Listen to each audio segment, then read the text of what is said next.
Bucky's. Oh, this guy's Bucky. What's with the contacts? They're kind of interesting. They're like moving on me. Quit moving your eyes. It's weird. What are they, like 3D? Like 3D contacts? They look like they're 3D contacts. Are they fake? That's not your real eyes. There's no way. Those are contacts.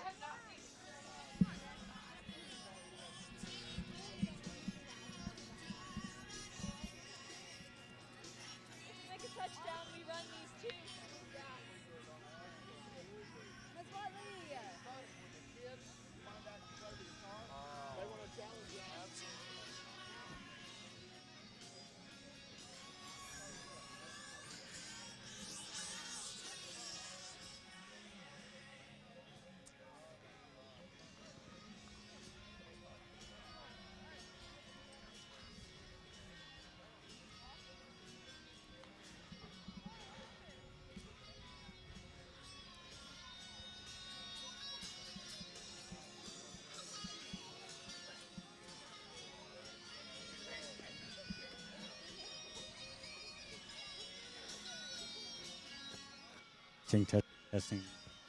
I got you. You got me.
and then that creates issues. So in terms of the opportunity, the coaching staff is still very positive of what this team can be, and I think for them that's a point of frustration as much as it is knowing that, man, we could have had a couple of those wins, especially early on with what this team is capable of, and that's the part they're trying to bring out, trying to get them to their ceiling, if you will.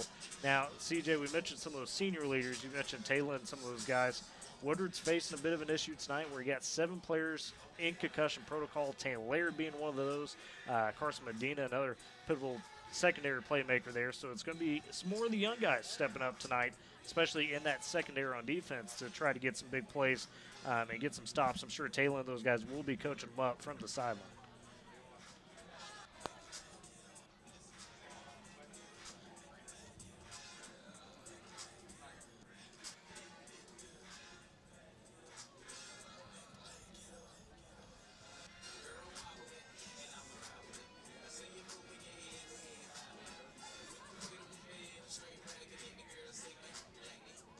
Yes, sir.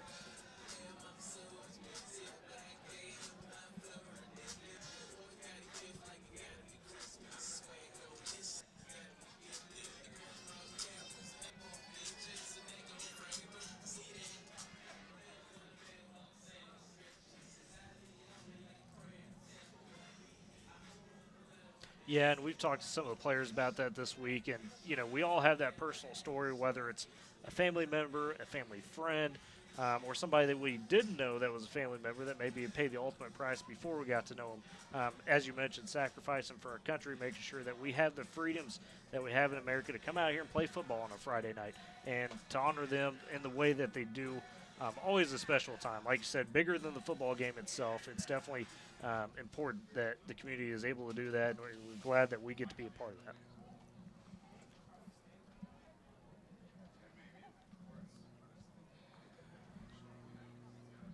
Ladies and gentlemen, welcome to the 2022 Woodward High School Military Appreciation Night. It is our privilege to recognize and honor 3 Woodward area military veterans tonight. Not only did our honorees serve our country in the military, but our honorees tonight continue to serve our country and community as law enforcement officers. For schools, our law enforcement agencies provide critical service in keeping our students and their families safe on campus and throughout the community. We truly do appreciate their service, as well as the service of all our military veterans here tonight. If you are a veteran of our Hello and welcome everybody to a Boomer Stadium here on Z92. We're bringing you all the action tonight. Tyler Riggs with you, joined by Eric Scott, Dakota Wagner, our broadcast crew tonight, and we have a very special one for you. The Boomers hosting the CHICKASHA Fighting Chicks, another district contest here in 4A1, and it is Military Appreciation Night.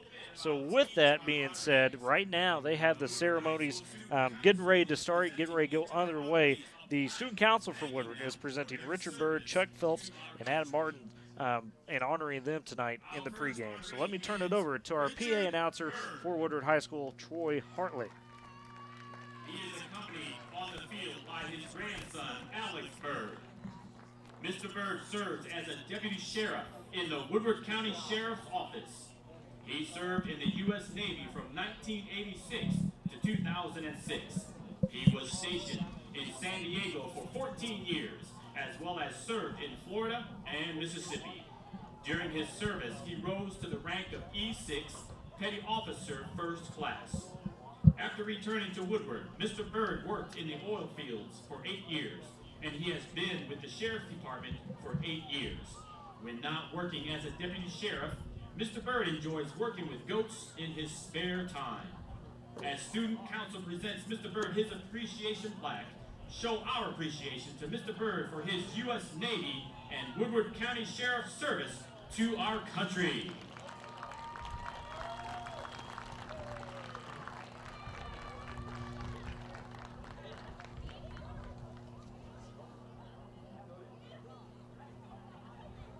Our second honoree is Chuck Phelps. Mr. Phelps is accompanied by his wife, Cresta. Officer Phelps was active duty in the Marine Corps for 4 years, from 1997 to 2001, achieving the rank of corporal. He was stationed in 29 Palms, California, and was on the 31st Marine Expeditionary Unit, where he went to Japan, South Korea, Philippines, East Timor, and Australia. When he got off active duty, he joined the Army Reserves and was activated in 2003 to serve in the Fort Still, working in a casualty replacement center. In 2005, he was activated and deployed to Kuwait to process U.S. military and civilian contractors coming into theater. In 2009, he was deployed to Al-Qasq, Iraq, to train the Iraq military. He retired from the Army Reserves at the rank of Sergeant First Class in March of this year. As Student Council presents Mr. Phelps his appreciation plaque, show our appreciation to Officer Phelps for his U.S. Marine Corps, U.S. Army, and Woodward Public Police Department service to our country.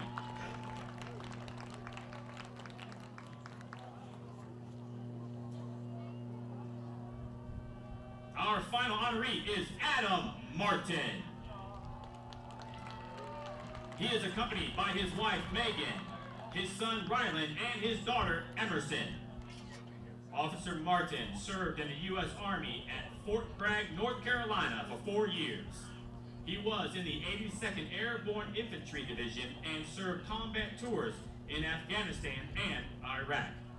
Adam Martin is a City of Woodward police officer and has been with the department for 10 years.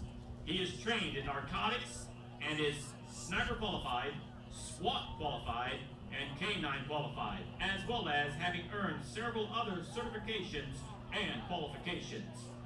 Officer Martin is married to Megan Martin, and they have 6 children: Cody, Brogan, Taylor, Brianna, Rylan, and Emerson.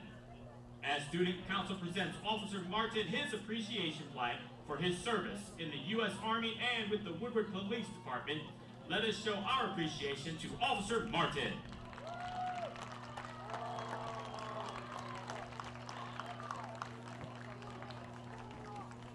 Mr. Byrd, Mr. Phelps, and Mr. Martin, your military and law enforcement service to our country is greatly appreciated. We thank you. And now, once again, show your appreciation to our veteran honorees.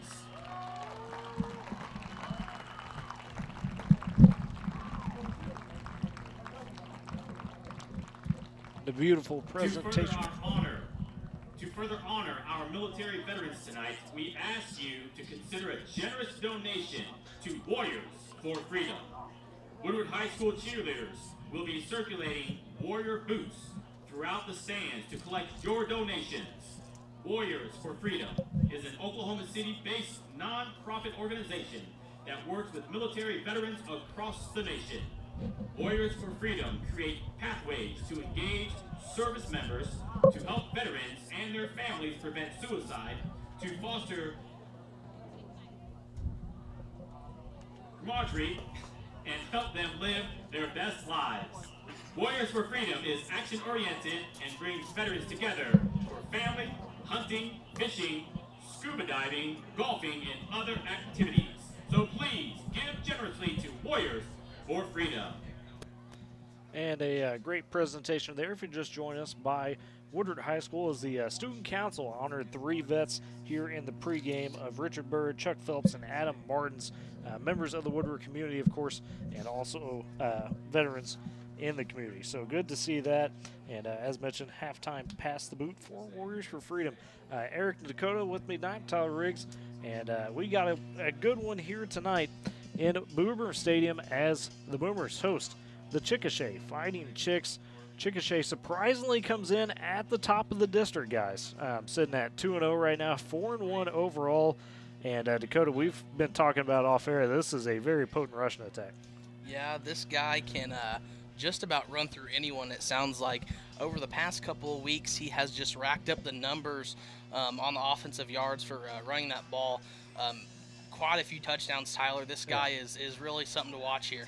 Yeah, Malik Murphy, 1,100 yards, 12 touchdowns already in 5 games on the season. Our sideline guy tonight, back on the sideline after our weird issues in Weatherford last week, Mr. Eric Scott. We got some fall weather down there, my guy. You're in a hoodie. It's perfect football weather. The Boomers hunting for that first win. It is perfect football weather, but just like, your typical first quote-unquote cold snap, it's a little chillier than it probably really feels down here. But, I got the hoodie on. It does feel like football weather. You could actually, just everybody was a little bit more enthused today. I think it felt a little bit more comfortable outside. Everybody knew it was football time. So they're ready to lace them up and get out there and start hitting somebody. For sure they are. And, like we said, Woodward trying to find that first win, and a tall task here. They're at a point where, you're 0-2 in the district. You're not quite out of it. You're technically only a game back in that battle for the 4 spot. But, guys, we're at a point where you got to start picking up those wins. You've got a team here. Yes, Chickasha's tough. We know that. But you may have to take a long road trip to get here, and maybe an opportunity to kind of play upset. And, Eric, we've talked about the improvements that they can make. We see it every week of things that are there that they got to capitalize on, and now we know kind of some of the youngins stepping up with Woodward having some injuries with those concussions. So what do you expect now of the Boomers tonight? And that's exactly what what we talked about. All season long was those mistakes, the drop passes, the moving the ball and kind of getting stuck on 4th down because of a mistake. There's been some penalties here and there. But the defense has gotten better every week, especially that front line. They've done a great job on the defensive side of the ball. Linebackers, I felt like were much better last week. That's something that kind of struggled a little bit, early on. So, there's definitely bright stuff there. We've talked about, you kind of mentioned, the offense that Chickasha has. If we play defensively like we've been able to play the last 2 weeks, I think, that'll hopefully be able to force them in passing situations. I think that'll do a lot for the Boomers tonight. Yeah, and to add to that, I see what you're saying about that defense. They play a really good half, and then it seems like the second half or the other half they play, it seems like they kind of start to let up, and then going into the 4th quarter, you kind of fall apart in a way. Yeah. So got to complete a full game is what you're saying. Yes, and on the offense, we've seen really good strikes, keeping it close. They kind of let up just like the defense does, slowly. Right. Got to put together that full game for sure. Well, we are under 20 minutes to go here in the pregame before we get this one underway. Usually after this break, we'd have our coaches show highlights. Running a bit short on time this week with the presentation pregame here for the veterans. So we'll go ahead, take a break, come back, and it'll be Eric, Dakota, and myself breaking down further on the matchup between the Boomers and the Fighting Chicks. You're listening to Boomer Football on Z92.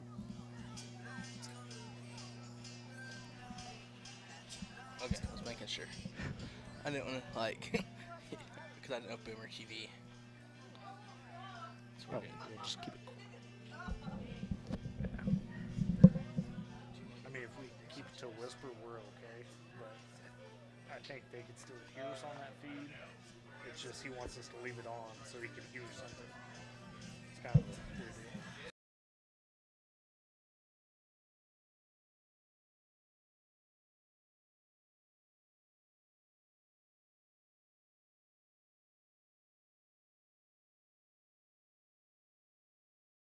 So we're red, white, and blue, or camel.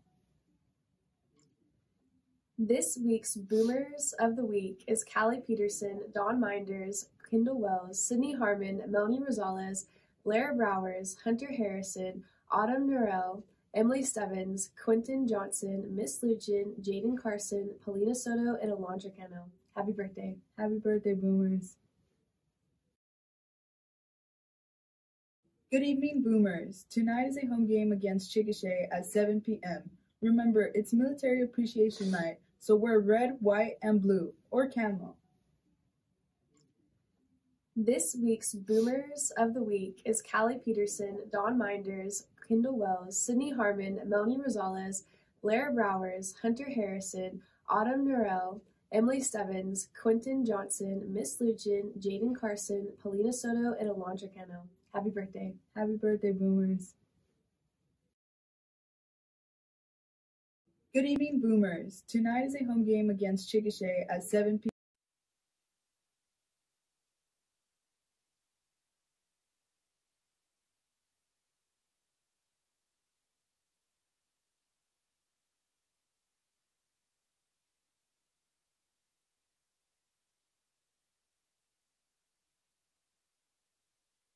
Are we on Z92? We're also on Boomer TV. You can find us at boomertv.net.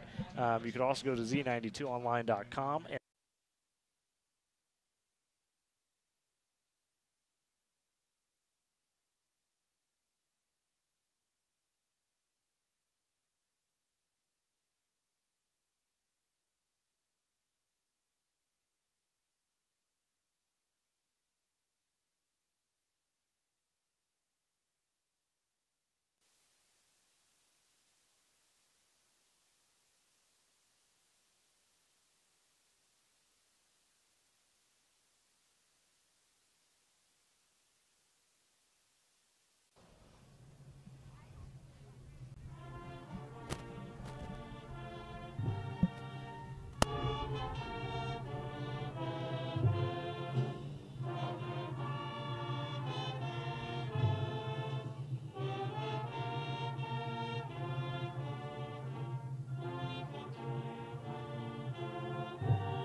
And a beautiful presentation of the national anthem there by our Boomer band.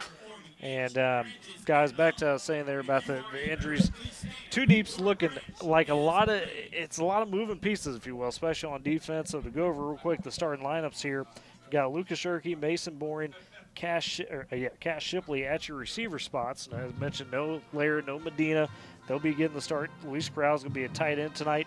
Along the line, it'll be Hunter Harrison, Peyton Carter, Leighton Phillips, Drake Clavilis, and L.J. Mason. That's left to right, so no real changes there. Quarterback, of course, Sam Cheap. Running back, they do get Ace Long back tonight. He's clear from his concussion protocol, so that's a big one to get Mr. Long back into this tonight. And then at fullback, something that Coach Luchin was telling me during the coach's show, going to see more of those two tight end sets. The backup tight end, by the way, is Zane Weibel, so you might see him and Corral out there. Also, going to see some more fullback heavy sets, Dakota, meaning more Ethan Matt. Might as well see Case Bourne, who's a backup fullback there. So trying to go with more of the power game to control the clock, if you will, and hopefully get Ace going. And defensively is where we see the most changes. Along the defensive line, Luis Corral at the tackle nose guard tonight. Instead of Ethan Matt, it is going to be Jacoby Brown. They're going to move Ethan Matt out to the defensive end. They will move Hunter Harrison to the middle linebacker spot. So Hunter Harrison goes from down lineman to middle linebacker. At the strong linebacker will be Case Moore in his usual spot. And then at the weak side, Josiah Beza has earned that spot. He's continuing to stay there. Secondary, we'll see Cooper Latal make his first start for the Boomers. Also see Denzel Emery at the other corner position. So that's your two corners tonight. On the safety spots, it will be Ryan Douglas and Mason Boring. And then, of course, at the nickel, Hayden Hillier and Dakota. Hayden Hillier, big time last week in terms of his performance, albeit in a loss, but really big time effort with Ace Long out. You know, with Ace Long out, he really showed what he could do. You know, he finally found his little rhythm early in the game, and he was able to break out for a couple of big yard dashes. It was pretty impressive performance, let alone that Ace was not there. So I was really excited to see what Hayden Hillier could do, and he did a really fantastic job. Absolutely. And Erica, you know, we always credit the offensive line for that too. They've been really moving some hay the last few weeks with that. Speak to what that offensive line's been able to do. Yeah, absolutely. They've been able to, create those, although fairly small openings, but they've been able to create those openings and, just stick to the game plan and be in the right spots, and that's allowed allowed the opportunities for our running backs, Hillier and Long, to do some things the last couple of weeks. So hopefully we can see that continue this week. For sure, for sure. And with that, let's go ahead and step aside for another break. We got about 10 minutes here before kickoff. So you're listening to Boomer Football on Z92.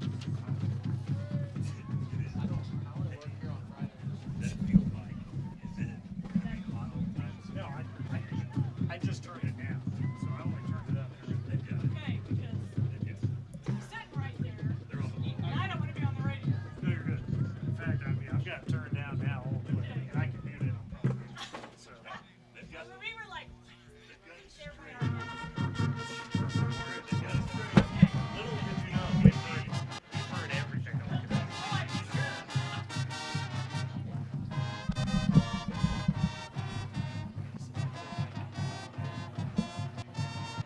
This is my fun.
And welcome back here to Boomer Football on Z92, live from Boomer Stadium. Eric Scott, Dakota Wagner, Tyler Riggs with you as we are moving along in the pregame. Took a deep dive in there into Woodward and talked about some of the adjustments they're making tonight in terms of just from a starter standpoint with some of those injuries. Now let's look at Chickasha. We've been hyping up this offense, and boy, folks, is it a good one. Malik Murphy, the senior running back, standing at 6 foot, weighing 190. He has ran for 1,104 yards on the season thus far and 12 touchdowns. That's 200 yards a game, over that mark actually. So far this season, put up 260 against John Marshall last week and 2 touchdowns in the win there. And 2 weeks before that, had 313 yards and 4 touchdowns against Anadarko. The team also ran for over 400 yards on Anadarko in that game. An elite offensive line as well. They've got a trio in the interior of that. 2 of their guards, seniors, Dax Mangus and Ty Rayburn. 2 solid seniors, not the biggest guys, but 275, 250 will get it done there. And a very talented junior center in Cecil Robinson, 6'2", 295, actually their biggest lineman. And all those guys could block, get to the second levels. And Eric, when you see a rushing attack like this, where they've got the line, they've got the running back, what do you have to do to even try to slow it down? Well, that's the $100,000 question. Really, it's hard to tell, because you just got to kind of look at film, you got to see what's working. It really, the big thing is your linebackers have to be ready because there's a good opportunity, and your defensive back, your safeties and your corners, everybody in those second levels have got to be ready because there's a good chance that they're going to be breaking past that first line to get back there. So you got to be having nose for where the ball's at and do everything you can to keep it in front of you. And to that, Eric, you talk about looking at film. Coach Luchin noted that Murphy was a great back when it came to seeing the cutback. He could see the cutback lane very well. So said the Boomer defense on those second and third levels, like we talked about in the linebackers and secondary, really going to have to stay home, stay disciplined in what they're doing, and make sure that they're able to cut off that cutback. and not allow Murphy to get going. Got to also tackle him well. Got to tackle him in the open field, Dakota. We've talked about that a lot. And this is a guy you cannot arm tackle. You've got to get to his legs. I mean, there's not going to be any shoestring tackles, as you would say. Yeah. So you're going to have to move. Those guys getting moved around, they're going to have to adjust quickly, because if they don't, this offense is going to burst right through them. Yeah, Yeah, and you were talking about tackling. That that's one thing we had talked about. And Dakota mentioned it earlier. As we get to the fourth quarter, we tend to get a little gas, and our tackling gets a lot weaker and things like that. That we've got to be able to play the complete game, not get tired, but we've got to be wrapping up. We can't let guys get fourth or fifth contact on us. We need to bring them down to the first or second contact. We just had the coin flip, and it sounds like Woodward going to start on offense. And that will be an interesting test there. Mentioned Ace Long coming back, getting his chance to get back into the lineup and get comfortable. We'll see if the Boomers can get out on a solid start. So we got just a few minutes before we get to kickoff. We'll take another break and come back and get you set. Almost time for kickoff time here in Woodward. You're listening to Boomer Football on Z92.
And welcome back to Boomer Football on Z92 as we've taken a deep dive into both Woodward and Chickasha. Eric Scott, Dakota Wagner, and Tyler Riggs with you here. Just got a few minutes before we get kickoff as teams are getting all their pregame prep done. And guys, final points I want to get into here real quick. We talked about Woodward needing to tackle. We've talked about them defensively needing to be able to stop Malik Murphy. What do you think is the big key for this offense to get going, especially knowing they're going to have this first drive and come out and set the tone, maybe? I think really the one thing is really the running game. What's the running game going to be able to do tonight? That's what we've talked about. Their running game. We've talked about how we've been able to run the ball. In theory, you think this is going to be a low-scoring game. But the way that both teams have been able to break a few plays here and there, especially Chickasha with all the yards they put up, it could be an interesting game. And then to add to that, our receivers, we're missing two key receivers, Carson Medina, Taylon Laird. You put in kind of move a little bit of guys around, and Cheap doesn't have his main target, which is Taylon Laird, of course. So sure. He hasn't been open that much this season either, Tyler, so that run game been getting double teamed, yeah. And so we might have to see some guys that haven't had an opportunity to maybe get one. Yeah, well, we know Lucas Shirky's been in and out of the lineup with injury, so maybe that's a guy that steps up. Like talking about Cash Shipley's been out there but been a bit quiet himself, so maybe they could find some new connections there. Well, just a couple minutes before kick here. Let's take one quick final break, and then we'll come back with the kickoff. You're listening to Boomer Football on Z92.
And welcome back here to Boomer Football on Z92 as we are getting ready for kickoff. 12 minutes on the clock.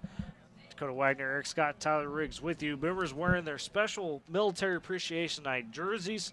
Got the camo going on. Got some number changes with that. The W is painted red, white, and blue in honor of that as well. Had flags up all around the stadium. So definitely a good atmosphere. And kicking off here for the Fighting Chicks.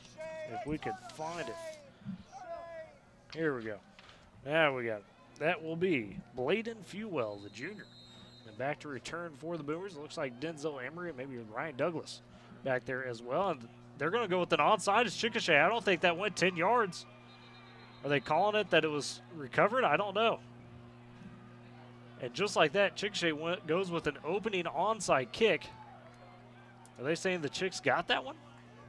Eric? Yeah, they're saying they got it. I'm kind of in an awkward position over here as far as there is a flag laying down, so I think they're discussing if it went the 10 yards. I don't think it went 10 because he caught it before the 50. Yeah, because he picked up a good 2 yards after he caught it, and they've got the ball basically marked at the 50. Yep, and it will be Boomer's ball. So there we go. That's what I was about to say. But Chickasha trying to, surprising that they're trying to go with the tempo early there with that onside. And so the Boomers going to have it in Chickasha territory at the 49 is where they will start with this one. So we talk about some of those interesting number changes. Our quarterback tonight, Sam Cheap, going to be number 81 out there, going a little old school with the double-digit QB number. Boomers will have it 1st and 10. Chickasha 49. Cheap's going to be under center. Going to have 2 receivers to the near side, 1 to the far. Have Ace Long in the backfield. Man in motion is going to be Mason Bourne across the formation from the near. Snap, it'll be a handoff inside to Ace Long. Got a bit of a hole, tries to cut it up, gets back to line of scrimmage, gets chopped down though, rolls forward for about a yard there. And that one will look like a bit of a counter, a trap play, if you will, Dakota. And it'll look for a second that Ace was going to have a hole, but Chickasha took it away. You know, I thought he had a couple more yards on that play, but it looks like he may have had a knee down right before he started to take a tumble. So it'll be 2nd and 9 for the Boomers, just underway here. Talk about that nice fall weather settling in. Not a lot of clouds, so I think we'll have the rain stay away. Had some chances tonight for that. Be Cheap under center. The receiver to near, 2 to the far, and then, of course, in the backfield will be Ace Long. Cheap takes the snap, hands off again to Ace. This time puts that head forward, gets across the 45, down to the 44. So a gain of 4 right there brings up a 3rd and a manageable 5 for the Boomers. Way to put his head down and try to fight for a couple extra yards. This is what we talked about a couple weeks ago when they started running the ball really, really well. Was being able to pick up this, putting ourselves in, really short 3rd down situations because he's able to pick up, 4, 5, 6 balls, 4, 5, 6 yards a pop. So 3rd and 5 for the Boomers. It'll be Cheap in the gun. Along with them in the backfield, 2 receivers to the near, 1 to the far. Cheap will take the snap. He's looking to pass. Got a man open short. It was at least Corral, and Corral could not bring it in. Would have had about a couple yards to turn upfield towards the sticks to get the 1st down. Instead, it will be 4th and 5 for the Boomers. And kind of what we talked about in the pregame, Tyler. just those little mistakes. You know, he probably could have had the first down or very, very close to it. Right. But just unfortunately, he couldn't bring it in. Yeah, I think that's a little bit of mix, doing a little bit hard of the pass for how close he was. He kind of zipped that in there only about 4 yards, and he throws about as hard as he could. So, yeah, I think that played a little bit into that. So 4th and 5 for the Boomers will be Cash Shipley on to punt. Snap a bit high, but he will get it and put one into a bit of a sidewinder. Going to go over the head of the return, but nice kick angled toward the goal line. This one's going to roll towards the 5 and be down right there. Cash Shipley with a great kick, and Shipley's down here near the 50. He's trying to claim he got hit to no avail, I guess, but the Boomers' defense will now be on the field. Chickasha will get their first shot at their own 5. And you talk about well-positioned there for the Boomers. Great way to start for defense, as you were talking about, Tyler. Let's see if they can maybe convert or try to get the ball back here and kind of stop them deep. This will be 1st and 10 for the Fighting Chicks, and we get our first glimpse at the big-time back, Malik Murphy. Let's talk about him in the pregame. Over 1,000 yards, over 1,100 actually, so far this season. Number 6 out there. He will be the one to stop, 6 foot 190, and he is all there, folks. Quarterback, and it'll be Cade Rayburn for the Chicks, the junior. He'll be in the gun with Murphy beside him. A receiver to the far, one to the near, 2 to the far. Murphy on this first carry gets across the 10, breaks the tackle, gets knocked out of bounds at the 15, and just a little easy outside run there, guys. When we see it, got the speed and space, and has the power. Yeah, right near the sticks.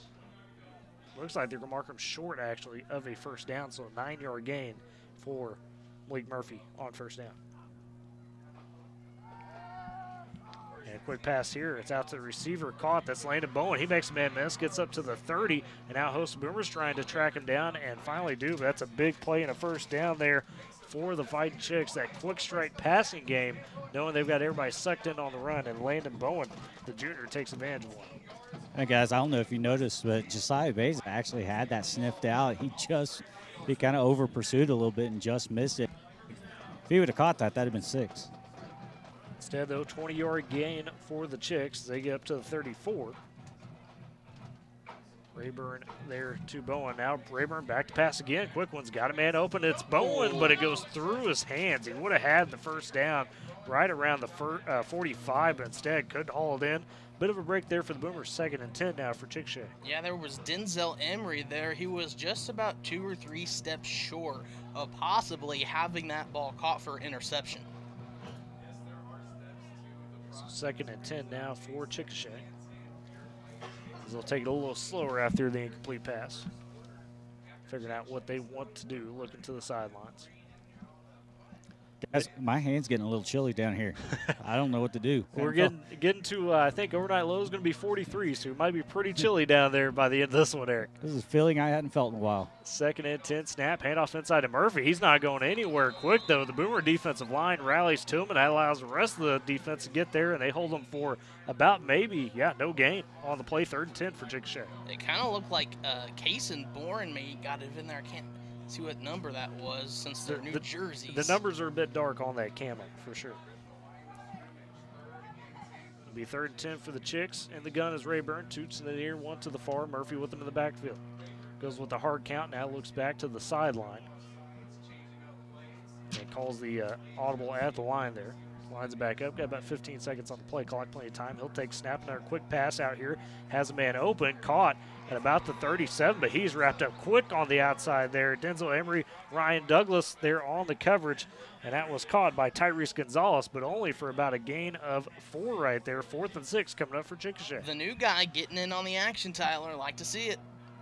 Yeah, that's what I was talking about during the pregame too, or right before the game a little bit. Was, we're not if we don't let these guys get to the 2nd or 3rd level, if they're only getting to that 1st level and we're making plays, it looks good for the Boomers tonight. Chickasha going for it on 4th down, at least right now. Rayburn lined up in the shotgun, looks back to the sideline after the faked hard count. 2 to the near, 1 to the far.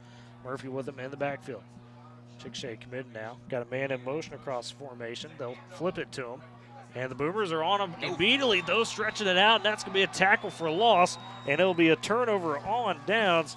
That one they tried to go with a little quick end around I had 22, don't have a name on 22, so it's just a blank space, so I have to get that one figured out. But either way, the Boomers come up with a big stop on their first defensive possession. And I really like that having Hunter Harrison as a linebacker. He kind of allows him to, because we know he's athletic and he can be quick. He's kind of sitting back there waiting and just plugging the hole. And, Eric, that's a move that we make because of some of those concussion issues. Got a guy like Zathan Klingenpill out. They had to make a change in the linebacking core, and Coach Luchin turned to the senior to try to do that. So the Boomers get some good field position set up on the Chickasha 37. Be Cheap under the gun. Ace Long in the backfield. 2 to the near, 1 to the far. Now motion goes Boring from the near to the far side. Now back across. Snap, fakes the handoff. Chiefs got pressure immediately. They blew that up bad. Oh, there's a late flag. Couple late one. flags coming in, but for right now, big sack. I think we have a face mask. And that would be a big break for the Boomers because that play was blown up immediately by that Chickasha aggressive front. We'll see what the call is. And it looks like that's going to be the case, Eric, as you called. Personal foul, face mask, yes. So the Boomers catch a break, and instead of a sack, it'll be a 15-yard penalty and a first down. So they'll go from the 10-yard penalty is what they'll call it. Either way, going to be a first down for the Boomers. Move the chains. Actually, they're going to call it 1st and 3. No automatic first down. So I guess 10 yards from the spot. Foul is that what I'm assuming, Eric, and I messed up there. Yeah, that's what I think they do is 10 yards from the spot. Yeah, which is right in the backfield by about 3 or 4 yards. So 1st and 3, essentially, for the Boomers. 1st and 2, at the 28. Cheap going to be in the gun, along with him in the backfield. Receiver to the near, 2 to the far, also a tight end with Luis Corral on the far side. Cheap will take the snap, looking to that near side very quick for a quick pass through the hands of Lucas Shirky. Had on maybe the inside slant, but again, a zip pass from Sam Cheap and just through the hands of Lucas Shirky. Kind of looked like it just kind of tipped off his hands and bounced out, and it wasn't really going to go anywhere other than that, Tyler. So I bring up a 2nd and 2, already 7:59 to go in this first quarter. Boomers again held on defense, trying to find themselves a score here after getting that big momentum stop. Be Cheap under center. Looks like we might give it to Ace here. 2 to the near, 1 to the far. Got a tight end on the near side as well. Ace Long is in the backfield. Now man goes in motion across the formation. Be a snap, a handoff up the gut to Ace. He makes a couple moves, tries to cut up. Does get the first down. Yes, sir, up to the 25. Only got about 3, but that's all you need when it was 2nd and 2. I like how Ace is so up front strong where he can just move those big guys, and it kind of takes a lot to get them down. And so much power for a freshman. I mean, 5'11", 180. Kid's about 14, 15 years old, and, I mean, man, he can sure carry the ball. Gets a couple inches taller, he's going to be a real problem. 1st and 10 for the Boomers at the 25. The Chickasha 25. Cheap under center. Ace in the backfield. Pitch out to the near side to Ace. He's got a couple lead blockers, but it's getting stretched out there. Does find the edge and cut it up for a few yards. Did good to get to the 20, and about a 5-yard gain there for the Boomers on first down. Slow to get up is number 11, Lucas Shirky, but it looks like he's going to stay on the field and tough it out. Yeah. Now, guys, I don't know if you've noticed this defense, the way the Chicks have played so far against the Boomers is, they really are respecting the Boomer running game. If we can get a 1 or 2 at the top, it could open some things up. Well, to that point, Eric, usually this is a secondary. It's very strong for Chickasha, and so they like to back off, but they're loading the box a bit with that aggressive 4-linebacker front, 5-linebacker front is what they're going with right now. Cheap on the shotgun, 2nd and 5. He'll take the snap, looking to pass. He's going to step up under pressure. Has a man open towards the end zone. Caught. Oh, no, through his hands. Incomplete. I thought it was caught. Mason Boring. And that's the communication we wanted to see because that was an adjustment on the route by Mason, realizing his quarterback was in trouble and broke free, but couldn't capitalize on it, Eric. My goodness. That's exactly what I was just saying, being able to go over the top like that, and they're in man coverage almost every time, and he was able to slip by him there and wide open in the end zone. But again, goes back to one of those bugaboos for the Boomers all year. Drop passes. That was right in his hand. Pretty pass by Cheap. Great adjustment on the route by Bourne, but you got to bring that in. 3rd and 5 for the Boomers now. 7:20 to go in the quarter. Cheap going to be under center. Ace Long in the backfield. 1 receiver to the near, 2 to the far. Snap, fakes the handoff to Ace Long, and now Sam Cheap going to trip up. He was under pressure. Nobody touched him, but he fell down as a Chickasha fight chick was bearing down on him. It'll be a sack for the Boomers all the way back to the 24 and bring up 4th and 9. I think we might see a field goal attempt here. I can't tell yet. Well, you're in the range, so we might be able to get one. Wind is against you, though. That's the only problem. Yeah, as a coach, you really hope that the series doesn't really set the tone for the rest of the game. Right. We left 6 points on the board. Hopefully, hopefully fewer than that if we make a field goal here, but still. Shirky on for the field goal. Snap, hold, ball's down, kick is up. It's carrying. Is it going to have enough? No, it died at about 2-3 yards before the field goal post there. It's a bit of a longer one, and the wind was against Lucas. We've got some gusts, probably, I think 15, 20 miles an hour here tonight. So he comes up short on the field goal, and it will go back to the Fighting Chicks with 6:34 left to go in the first.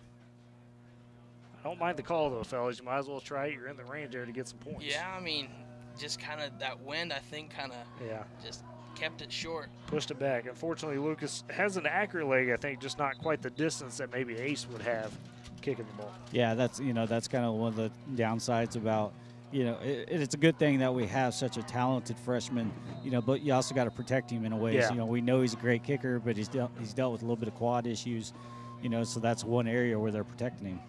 This will be 1st and 10 for the Chicks. May have a different quarterback in there. In the backfield is Murphy. They try to hand off to him, blown up. He immediately balls out. Hunter Harrison from that linebacker position. Whoa. Oh, my goodness. The kid can fly. It was a fumble and a loss of 5 back to the 15. Chickasha did recover. Whew. I don't know how he moves that fast. That's really in the exchange between the quarterback and the running back, but a lot of that was caused by the pressure of the defense coming in there and forcing them to do it more than they wanted to. They landed Bowen in at quarterback. He bobbles another snap. It's on the ground again. Did the Boomers come up with it this time? No, I think Bowen got on top of it, but 2 bad-handled snaps now. Tyler, they're in trouble. They're in deep. Backed up to the 8-yard line, so another loss there of about 7 after the fumble. And Chickasha facing a 3rd and an extremely long. They're going to say 3rd and 21, Tyler. Woo. So a loss of 7, they'll call that. 5:30 to go in the first quarter and count down. Now they've put back in at quarterback Cade Rayburn.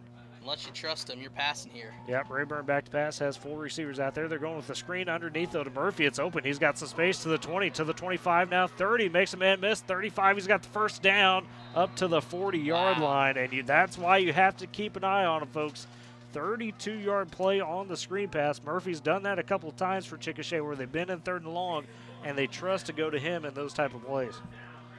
It was just incredible seeing how free he was breaking, but unfortunately, Boomers couldn't get him where they wanted to get him. Yeah, from this angle, watching him just read the field was pretty special. You can tell why this guy has Division I options. 1st and 10 from the 40 for Chickasha. Handoff to Murphy on the far side. Breaks through the hole to the 50. 55 still going. A Boomer couldn't quite bring him down. They've got him gang tackled, but he's got another first down. Got shoe off down there. Murphy gets into Boomer territory to the 43-yard line. So tack on another 17 yards around there by Malik Murphy. And he's starting to feel it a little bit here, fellas. And it was his shoe that came off Tyler. 4:46 to go in the first quarter. Chickasha able to get themselves backed out of a huge 3rd and long. Now up into Boomer territory at the 43. Looks like they'll bring Murphy off for a play as the shoe came off. So we'll have Landon Bowen in at running back, usually receiver. Rayburn in the shotgun. Got 2 receivers to the far, 1 to the near side. He'll take the snap. It'll be a handoff inside to Bowen. Boomer almost there, got him, but couldn't quite. Bowen gets up the gut for a few yards to the 35. Gets stopped short of the stick, but right there, a gain of 8.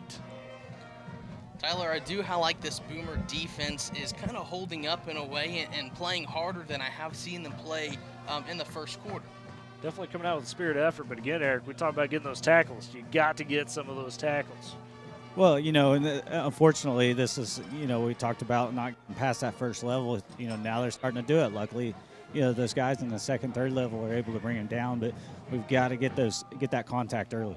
2nd and 2 for the Fighting Chicks. Be a fake handoff. Now quick swing past the outside, complete. And it looks like they got up to about the 30. That's enough for the first down yet again. Trying to get a number on that one. Looks like Trevor Canvas, the senior, usually DB, is also receiver and quarterback. He gets the first down up to the 30. Gain of 5 there for Chickasha. First and 10 now from the Boomer 30. Rayburn in the gun, takes the snap, handoff inside. It's Bowen again. He makes a man miss. Gets nice shoestring tackle, though, by Ryan Douglas as Bowen tried to essentially hurdle him, and Douglas makes the open field tackle.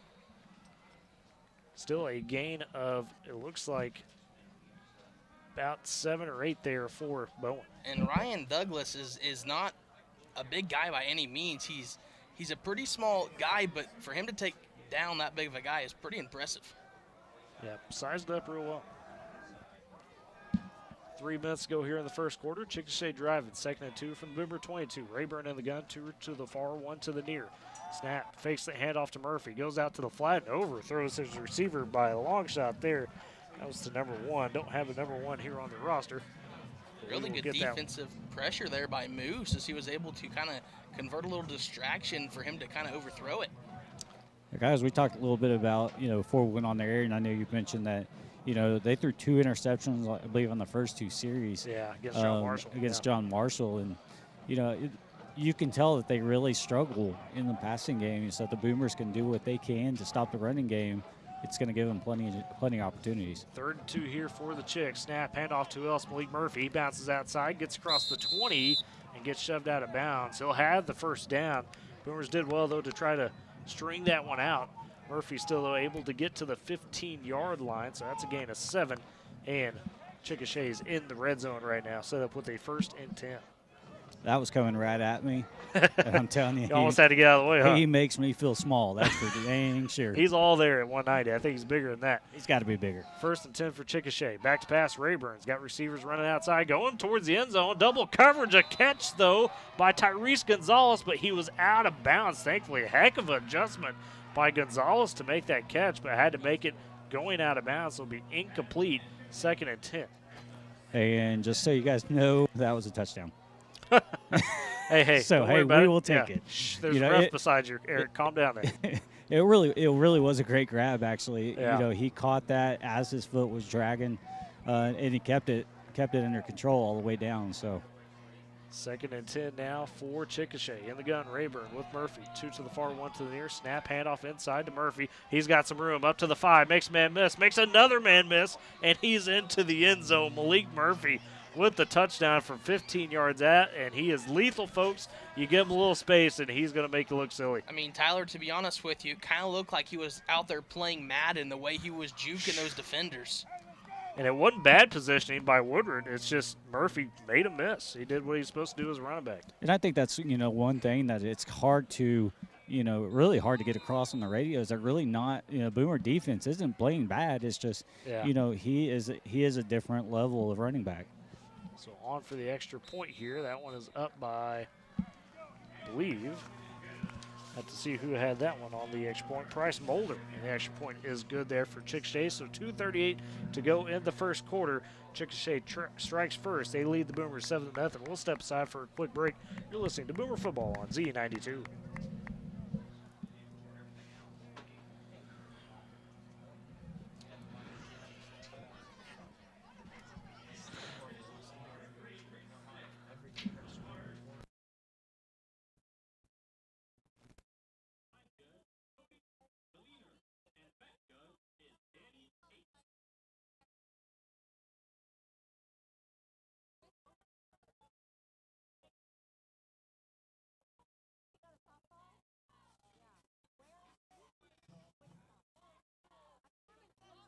And welcome back to Boomer Football on Z92.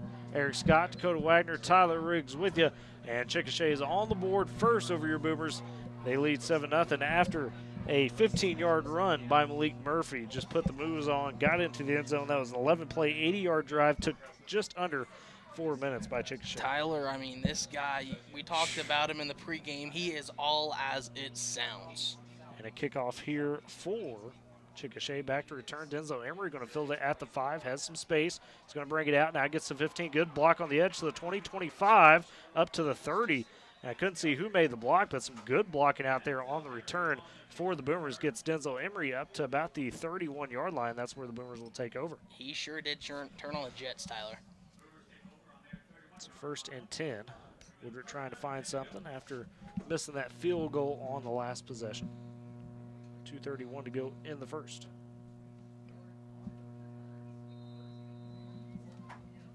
See if they get that running game started here. Had a little bit of success first couple of drives. It's going to be Sam Cheap under center. Seeing this power set that Coach Luchin was talking about. Got Ethan Matt and Casey Moore as upbacks, fullbacks, if you will, in front of Ace Long. Receiver on each side of the formation. Snap, handoff inside Ace Long. He's got some space, gets up across the 35 to the 38-yard line. Decent little gain there on first down. I mean, Ace Long turning on the Jets and kind of putting that head down. I don't really like the way he put his head down, though, Tyler. Yeah. That concussion, you know, you talk about that. Well, and that was something that the coaches were talking about teaching him up on. He's a powerful runner, but you got to watch running with that head down, like you mentioned. Yeah, just kind of got to scary. lead with the shoulder, not the helmet. Yep. So second and about 3 for the Boomers. Looks like they have Moose down there next to Sam Cheap. And that's what they got. Ethan Matt. Be a snap handoff inside again. Ace Long with that power set. He's going to get right on top of the stick. Need to get to the 41. He got right to it. They're moving him. They do. So they give him the first down, a 3-yard gain. And just like that, 2 runs, solid yards by Ace, and it's a first down for the Boomers. And just using that power set right now. Trying to get Eric down there, but not coming through. The mic's playing tricks with him. I don't know what it's doing to him. Hopefully it's not going down. Not getting any feet on him. Hold on. Try now, Eric. Testing. Hey, there we I go. am. Okay. Yeah, I was just going to say, you know, we're doing what we need to do with Ace. Back to pass to Sam Cheap quickly here. Floats one out there. Pass interference. And, yeah, going to have obvious pass interference. Was trying to go to Cash Shipley with Sam, and he got held up. Couldn't even get to the ball. So that's going to be an automatic first down for the Boomers there on the pass interference. Yeah, I think the Chickasha coaches are still trying to say, you know, that really wasn't a catchable ball. But, you know, he grabbed a hold of him and definitely impeded him getting downfield. Well, the interference was so early, you can't really say if it was a catchable ball or not. Yeah, and that's what I'm saying. Like, I mean, when he grabbed him, he pulled him back. It was really obvious. There was that it was a pass interference. So pass interference moves into Chickasha territory at the 49. Cheap under center, power set, hands off inside to Ace Long. He's going to fight forward for a few yards from the 49 to the 45. And that power set's starting to work, guys. We've seen positive gains. We've seen a gain 7, 3, and 4 so far from it. 2nd and 6 upcoming for the Boomers. Really like how Ace is moving that ball. Well, and I like the call by Coach Luchin and crew to say, hey, let's get him even more blockers in there. Running is a numbers game. When you have that numbers game, it really leads to advantages. Under a minute to go in the first quarter. Woodward trying to drive. 2nd and 6 at the 45. Power set again. Receiver each side. Snap, handoff inside Ace Long. Oh, he tripped up a little bit. May have had more room there, but tripped up a bit. Gets still a couple up to the 43, and it'll be 3rd and 4 for the Boomers. You know, we've already seen what, you know, Ace running the ball the way he does, how that, you know, helps the Boomer offense. We've had opportunities, including a drop touchdown. You know, but even on that pass interference, you know, he had an opportunity to catch that pass. Yeah. You know, maybe even a little bit better throw and things like that, you know. So this offense is working the way it's supposed to be working. We've just got to capitalize and, you know, make things happen. See if the Boomers get the snap off. They do here with 10 seconds to go in the quarter. Hand off to Ace on 3rd down, and this time Chickasha able to be there, holds them to just a gain of 1 up to the 43-yard line. Or excuse me, yeah, 43-yard line, and that will do it in the first quarter as Chickasha will take the lead 7-0 after 1. Boomers come back with about a 4th and 3. We'll step aside for a break. You're listening to Boomer Football on Z92.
And welcome back here to Boomer Football on Z92. Dakota Wagner, Eric Scott, Tyler Riggs with you as we get ready to begin the second quarter. Woodward facing a 4th and 3 here offensively. Ace Long got held to a gain of about 1 there on the final play of the first quarter. We'll see what the Boomers go for. It looks like they're coming out with the big boys on and Sam Cheap out there, so going to try to go for it here. They're in plus field position right now at the Chickasha 42. They've got to get to the 39, though. You need 3. It's going to be Cheap under center. Moose and Cajun Samboran out there as fullbacks. Long in the backfield. Snap. They'll fake the handoff. Cheap got a man short. It's Moose. He's going to turn upfield. He's got the first down to the 35 and now down to the 33. And Dakota's like, that's my boy. That's an athlete. That's my boy. So up to the 32, a first down for the Boomers and a gain of 10. And Eric, how about that play call? Just get it to the premier athlete, Ethan back. Absolutely, absolutely. It's one of those things where in a game like this, especially where you're at in the season, why not open things up? You throw some things they haven't seen from you this year or on film. Yeah. And that's exactly what the Boomers have been doing tonight. So 1st and 10 now at the Chickasha 32. Cheap going to be under center again. Fullbacks lined up to the left side of the formation, along in the backfield. Snap, handoff inside to Ace, trying to find a hole. Had to pause for just a second. Got near the 30, but got stopped at the 31, so just a gain of a yard there. Sets up 2nd and 9. Just underway, as I mentioned here in the second quarter. 11-10 to go in the first half. Chickasha up 7-0 off a 15-yard run by Malik Murphy. Woodward trying to answer. Here comes Cash Shipley in the game.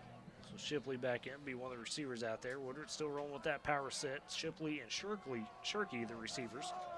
Cheap going to be under center. Got 2 fullbacks down, and Bourne and Matt. Ace Long in the backfield. Snap, they'll fake, they're not going to hand it off. Cheap's going to look to pass. He's escaping pressure to the near side. Still under pressure, finally throws it away out of bounds as had nothing really open. And some words, got some exchanges going on the sideline there. Woodward, I don't think, was comfortable with the way Sam got rolled up on. And that happened right on the Woodward sideline. No flags out there, but getting a little chippy. So it'll be 3rd and 9 after the incompletion. Hunter Harrison down there exchanging some words and said, looks like he's pointing saying, be ready. Good, we need Hunter fired up as much as possible, that's for sure. That is for sure. So 3rd and 9 for the Boomers. Trying to convert here would be a big one. If they could get it, they got to get to the, looks like about 23-yard line here. It's going to be Cheap under center, heavy set, long in the backfield, a receiver each side. Cheap will take snap. He's dropping back to pass. He's looking, got pressure behind him, doesn't see it, and he gets sacked. Coming around the left end there, if you will. That is the big man in Logan Palisano, one of the linebackers that's essentially up in a down back position, and he gets the sack. They'll bring up 4th and long for the Boomers. Cheap sack back at the 35. Loss of 4. They will have to punt. Field goal, actually. With the wind now, yeah. So maybe that's the case. We're talking about those gusts, that flag. Old Glory is gusting. They've got the wind with them this time, so this is a long one, Dakota, about a 50-yarder. Shirky does have quite a bit of a leg. It's just, let's see if he can really use it here. Came up short on about a 35, 36-yarder in the first quarter. Snap, ball's down. Hold is good. That kick is punched. Did he get it? No, he had the distance, but missed it wide right. So had the distance, but couldn't quite get the accuracy. And Woodward 0 for 2 on field goals tonight. Like the try, though, with the win. Just couldn't quite capitalize. So say 7-0. Chickasha with the lead, and now get the ball back with 9:50 to go in the first half. Some tough break there for the Boomers. And, yeah, you mentioned it. You called it good. He's got the leg. He does have a leg. Had the wind with him. And that wind on the other side really died that ball down. Yeah, it did. So that will be set up at the 20 now for Chickasha after the missed field goal. It's not spot of the kick, if you will. We'll see what Malik Murphy does. It'll be 1st and 10 for Chickasha. 9:50 to go here in the half. Fix it. Snap, and we got a flag before the snap. And it's going to be a false start over there on Chickasha.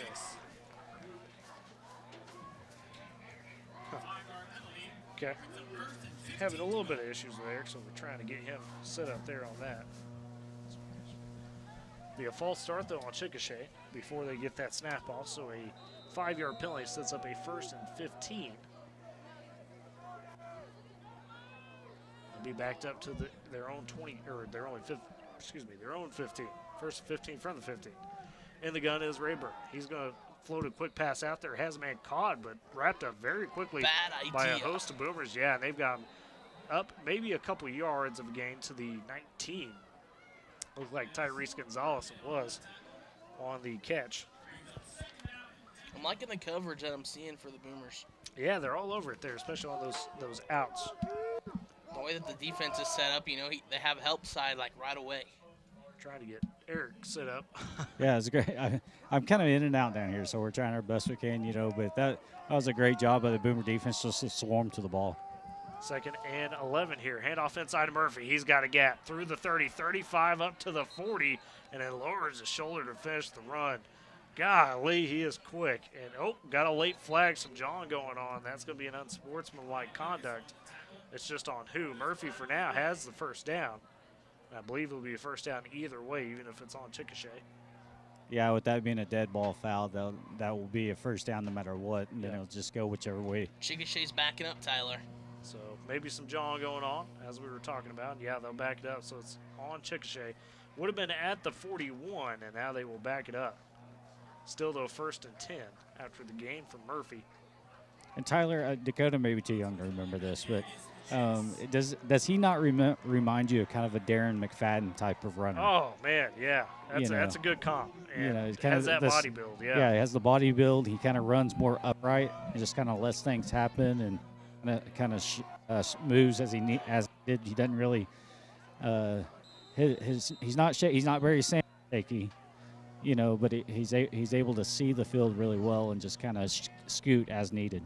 For sure. No, he's got that vision, and that's something Coach Luchin talked about with the cutbacks, is that's what he's got, especially are those, you know, eyes, if you will, like you're talking about, to just move where he needs to go. And the footwork is really what gets you, you know. Like I said, not shifty, but he's definitely got elite footwork to be able to move. And it looks like they'll back it up now. So it would have been first down up at the 41. They will back it up here to about the 26, and I believe they're trying to confirm that that's how this plays out on the call. Yeah, that's what they're down here explaining to Coach Luchin. I think he's probably wondering why it's a first down. Right. But it's a dead ball foul like we talked about. So 1st and 10 from the 26 of Cash's own territory. Back to pass to Rayburn. He'll pump fake. He'll float one high and deep for a man. Great and that's coverage. Incomplete. Denzel Emery on the amazing coverage. The Chickasha crowd wanted the flag, but I think that was spectacularly clean by Mr. Emery. It seemed pretty clean, and Denzel Emery hanging with them. I mean, the kid's small, but has the jets. Yeah, honestly, you couldn't have played that ball much better. You know, he waited until he saw the receiver start to make a move. He jumped up and actually knocked the ball away and, you know, caused that breakup. That's what I was just about to ask. 2nd and 10 now for Chickasha. Rayburn in the gun. Handoff inside to Murphy. Got hole up the middle, up to the 40. Trips over a tackle, 45-50 into Boomer territory at the Boomer 45. And, oh, my goodness, he makes it look so easy with the speed. That right there was try to do the math quick, 29-yard gain. It's a first down again for Chickasha. Just the explosive running there, I believe, Murphy. Got 8:42 to go in this first half. Chickasha now up to the line, looking to the sideline. Rayburn going to be in the gun. 2 receivers to the near, 1 to the far. Tight end on the far side as well. Murphy in the backfield. Man goes in motion. It's Bowen, and they'll flip it to him. He's looking to pass, but a Boomer's on him. Can't quite wrap him up now. He's got to turn upfield to try to get back to the line of scrimmage, and does not. So a bit of a busted play there for the Chicks by that Boomer defense.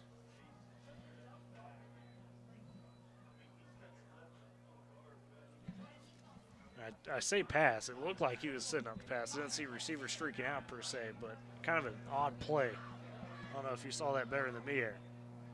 No, it's kind of hard to see what exactly was going on there. So second, they give him a loss of a yard actually. 2nd and 11 now from the Boomer 46 for Chickasha. 2 receivers to the near, 1 to the far. Rayburn in the gun, Murphy with them. Snap, handoff inside Murphy. He bounces out, though, drags the Boomer off of him, up to the 35. Dives for it, gets at the stick. There's a flag, though. This one might be coming back. Yeah, I think it's going to come back. I think we had a holding maybe on number 30 over there on the far side of the field. Yep. And so that would be a good break there for the Boomers. 30. Logan Palisano made that big sack on the last possession. And sure enough, they're backing up. So instead of what would be a first down, probably going to be, a second and closer to 20, depending on where they mark the hold at. Right on the 50, Tyler. So they had it pretty far up then. So it'll be about a second and 15, looks like, from the 50. Yep. Chickasha got to get to the 35. 7:39 to go in the half. Rayburn in the gun. Chickasha getting a man on the field late. They were short a guy. Looks like Landon Bowen in the backfield to spell Murphy for just a bit. 3 receivers out there. Snap handoff inside to Bowen. He's got a hole up to the 40. Bounces outside. Trips over a Boomer. 35. He's got the first down. Now to the 30. And it doesn't matter who's in there running back right now.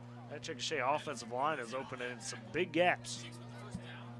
Well, we mentioned that actually before we even went on the air, was that their offensive line definitely will cause matchup problems for us defensively. And that play definitely showed it. Yeah, that interior, especially that offensive line we talked about in the pregame. Dak Mangus, Ty Rayburn, and Cecil Robinson, very, very talented offensive line. Pretty tall, Tyler, compared to our guys, too. 1st and 10 for the Chicks. Rayburn hands off to Bowen. He bounces outside again to the far side, dives for the stick, went from the 30 to the 20. It's going to be right on top of the stick. We'll see if they gave him the first down. And mark him a bit short, about a yard short there, so a gain of 9 on first. 7:09 to go here in the first half. Chicks driving, trying to punch that one in. They lead 7-0 right now. Timeout, Woodward. Timeout by the Boomers, as Dakota mentioned. Was open on the deep back to the end zone and got enough for the first down. That was Denzel Aaron. So Ty Rayburn. Ty Rayburn was in there. He got a little worked up and threw a Boomer to the ground after the play was over. Yeah. And actually, he had teammates that were holding him back to keep him from going back in there, even after the flag was thrown. Right. So unfortunately for the Boomers with that, I mean, yes, it's a personal. After the flag was thrown, Reese Gonzalez right there. 2 Boomers were on him. I think Ryan Douglas almost had a chance on that, and over the top was Emery. Good coverage there by the Boomers. And speaking about Rylan Douglas being small, he just doesn't have that height. If he was just a little bit higher, man, probably he has an interception. Yeah, I think even if he had a couple more inches, he'd have tipped that ball, but luckily it was just an underthrown ball.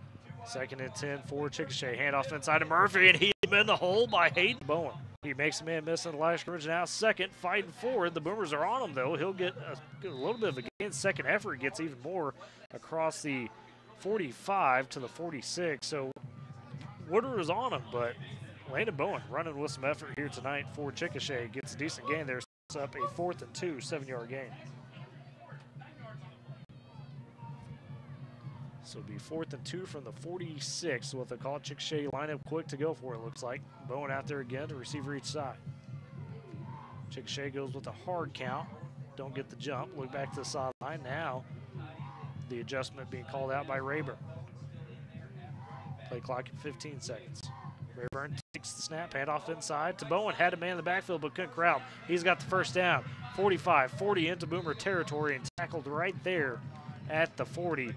And it is a first down. He got a Boomer down as well. Yeah, that was a 14-yard gain by Bowen. Those are things we can't allow to happen, especially with, 4th down and short, and be able to pick up yardage like that. I couldn't tell who it was in the backfield. It was kind of an odd angle to be able to get down Bowen because he kind of had the edge at that point. But, just pick up a few more yards and on the right. We got a down Boomer there attended to real quick here. Got a timeout. Gain of about 6. Great job by Cheap and Shirky to do that quick, but unfortunately wasn't able to get out of bounds. The clock's still moving. You do have timeouts, 2 timeouts for the Boomers, though, so that is a good phase of that. Got some timeouts to work with. This will be 2nd and 4. Chief's going to be in the gun again. 2 receivers to the near side, 2 to the far. In the backfield is Long with Chief. Now in motion will go, I believe that's Zane Weibel across formation. Snap's going to be a handoff into Ace Long. He's got some room. Gets across the 45 up to the 50. He's got the first down right at the 50-yard line. Nice little 7-yard run there from Ace. And guys, that footwork by Ace. We talked about Malik Murphy having the footwork, but the freshman showing the fancy feet. You know, and that's one thing, you know, one area that soccer players have a little bit of an advantage is, you know, and he's done that from playing youth soccer, is understanding how your feet work. Cheap back to pass again quickly here on first down. He's under pressure. Has to scramble out and throw it away to the sideline there into the Chickasha sideline. Good job by Cheap to evade the pressure as he's done all season. Looks like Chickasha kind of overloaded that Boomer offensive line a bit, made it tough for them to pick everybody up. 2nd and 10. 1:32 now, and the good news of that incomplete pass is at least the clock has stopped now. Yeah, the Boomers can really pick their play. You know, and they're in great position. Midfield, still got 1:30 to go with 2 timeouts. Yeah, playbook is open for sure. 2nd and 10 here. Cheap in the gun, 2 receivers to each side, Long in the backfield with them. Cheap drops back. He's looking. They've got a screen set up. They've got to Ace. The man, he's got to make miss. He does. 50, 45, 40. Now to the 35. Still fighting. Gets down to the 33-yard line. And a nice play call there. Stop. Only one man that was available for Chickasha stop him, and he made a miss at Ace. The clock is also stopping, With so the first advantage down, yeah. for the Boomers. Well, we talked about the running style of, you know, Murphy and how he runs. And he's not shifty, he shuffles. You know, he just kind of moves out of the way. Ace is the opposite. He's shifty. That little juke move he made to make a miss and pick up, you know, more yards was nice. And Woodward going to burn one of their timeouts. Or was it Chickasha that took it? I think it was Chickasha. Okay. I want to say that 2 on the board for Woodward, so we'll see on that. I did see. I was updating the drive chart, so apologies. I think they might have want to take a timeout right after that little burst from Ace. Yeah, try to get their team still a little bit. But no, I mean, guys, this is, you know, what we've seen in the first half. Now, if we could complete the drive, that's what you need. Big momentum if you could take a one-score game into the locker room. Well, completing the drive, that's kind of the key there. And that's, you know, again, I think this would be a completely different if we didn't have that, you know, drop touchdown in the first quarter. It really would have changed things already. But, you know, now's a great opportunity to get even momentum into the second half. And to add to that, you know, this defense is getting a lot of breaks and a lot of opportunities here, and I'm glad that they see to capitalize on it, and as well as the offense. 1st and 10 for the Boomers at the Chickasha 33. Cheap in the gun. 2 receivers on each side. Man in motion. The handoff inside to Long. He tries to make a man miss. Fights through a tackle. Gets across the 30 to about the 28. So a nice little gain there on first down. Clock is running, though. Do have 2 timeouts. They're not going to use it yet. About a gain of 5 for Long on first down. Looks like they might throw it here. Going to have to with this clock running a minute. Cheap back to pass quick. He's going to have to step up. He does. Flags down. It's probably coming back. He floats pass out there, throws it away to the sideline. It was near that end zone pylon, but a flag came out. So I think this one, unfortunately, going to be a holding on the Boomers. I think it was Peyton Carter. And that is a holding, and it'll be pushed back now. So clock stops at 56 seconds. The Boomers do still have 2 timeouts, so Dakota, I believe that timeout, last one, was taken by Chickasha, as you mentioned. Fortunately, now the Boomers can be backed up to the 44-yard line after the hold. 1 plus of a hold, it does give us an extra down. Yeah. It's, you know, but we do have that extra opportunity. You lose the yards, but like I said, you do essentially keep the down. So 2nd and 21 now after being 2nd and 5. The hole occurred deep in the backfield. Cheap in the gun, 3 receivers to the far side, 1 to the near, Long in the backfield with him. Cheap going to roll out to that far side, has to reverse back though. He's still looking, still scanning, under pressure. He's going to have to float one out of bounds again. Has nobody there. And so it'll be a 3rd down, 21. Good coverage by the Chickasha secondary, and I mentioned in the pregame, that's one of their strengths. They've got some legit athletes back there. Demarion Harris, who we haven't called out a lot tonight, that is one of those guys that is usually their lockdown corner. Also Landon Bowen back there, Tyler Canvas. We've talked a little bit about both of those guys. Both pretty good athletes. I don't know what was just said, but Sam Cheap and a ref were having a little bit of a conversation. Interesting. And he didn't really like what he was saying. Cheap wasn't liking it, or the ref? I don't think Cheap was liking what he was saying. Maybe warned about some intentional grounding there, because that was a bit closer. 3rd and 21 for the Boomers. 48 seconds to go in the half. Cheap, back to pass again. Receiver streaking out. He's going to go over the middle. Has a man. It's Ace long, but the pass just a bit tall for him. Would have been caught with about, 4 or 5 yards there before the stick, if you will. Yeah, that was a tight window. Oop, had you for a second. That was a great play call. Great play call. If they were able to hook up there with, where Ace caught the ball, I think he would have easily got that and probably down within the 15-yard line. And we'll see if Woodward goes for it here. 4th and 21 from the Chickasha 44. 43 seconds to go. Cheap is going to be in the gun, so they're going forward deep here. Keeps looking at Shirky. 2 receivers out, 2 receivers to the near. Sam going to roll out to the far side. He's got space, looking for a man, floats one out there, almost picked off as a couple of Chicks were there on the coverage. There's a flag down right here at the 50-yard line. And there's a flag on the 50, so I didn't see what that's going to be. It probably, unfortunately, I don't know if that'd be a hold. I didn't see a Chick in the area for roughing the passer. Yeah, that's probably a hold from where it's at, but we'll have to see. Yes, I think it is a hold on the offensive line. And the pass broken up there by Keaton McPherson. Here comes the call. Personal foul, face mask against Chickasha. Wow. Big call right there. Huge call on 4th down. Is that automatic first down? It should be by. Yeah, because that's a personal foul face mask. That personal foul makes an automatic first down. You could tell that the Chicks are a little stunned over there on their sideline. Yeah, that is a huge call to make on 4th and 21 for the Boomers, and what was otherwise a good defensive play for Chickasha. Instead, it's going to be yards for the Boomers and a first down with 36 seconds to go. The Boomers still have 2 timeouts in their pockets. We'll see how far this moves them up. It moves them up to the 29, so a 15-yard penalty. Huge flip of momentum here. Sam has that arm to get that ball right in there, and I'm feeling it, Tyler. I feel like he's going to score. Right now is one of those times, though, having. They did mark it automatic first. They made it 4th and 5, so that's kind of interesting. I think there should be maybe a convert. I guess it's 4th and 5. So no automatic first, but 4th and 5 for the Boomers. It gives them new life here with 1 play. Ace under center, Sam under center. 2 receivers to the near, 2 to the far. Ace in the backfield. Cheap tries to go with the hard count now. They'll take the timeout before the play clock runs out on them. And Woodward will take a timeout with 36 seconds to go. So that's kind of interesting. Like I said, Eric, I thought it was personal foul, so it would be automatic first, but I guess that's not the case. I'm not quite sure there.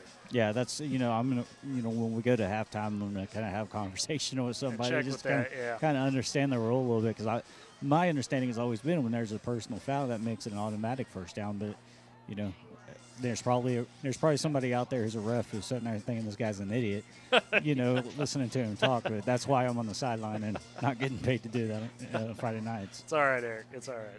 Nobody's thinking you're an idiot. Looks like they do have the ball and tee ready for a field goal if possible, or not the tee. Well, and again, you've got the win with you. We saw Lucas Shirky on the last field goal opportunity have the distance, just didn't quite have the accuracy. This one a bit closer of a kick. He kicked it from 52 the last time. This one would be probably more in the range of a 40-yard field goal. So. And I will say also the wind is a little bit breezier than it was whenever that kick happened. So even stronger support there. I think from this distance, a little bit safer for him. We're going to go for it here. You're right. Sam Cheap coming back out on the field with the offense. Mason Bourne, Lucas Shirky, Cash Shipley, and Zane Weibel, the receivers, 2 on each side. Cheap's going to be under center. Ace Long in the backfield, single man with them. Going to have the tight end on the near side as well here. Now Ace goes in motion out of the backfield. Cheap going to just sneak it himself, trying to go around the edge. Did he get there? No. Gets to the 26-yard line. And Chickasha going to come up and stop, and now Sam down. Yeah.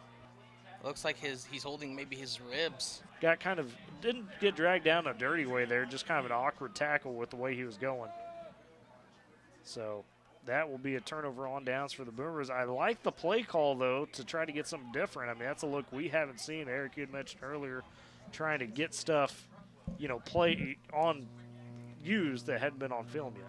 Leighton Phillips down there slams his helmet. I think that he kind of missed a block there where Lucas got hit, and I think he's thinking it's his fault. Yeah, I think that's one of those situations where he got pushed back off, coming off the line a little bit further than he intended. Yeah. Because the way that sneak was designed is he was right, right up against him, trying to get around, kind of hide around there.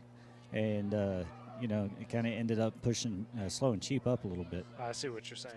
Cheap still down here, unfortunately. So the extended timeout. We'll take one with him real quick as a 10-2 the injured player. We're listening to Boomer Football on Z92.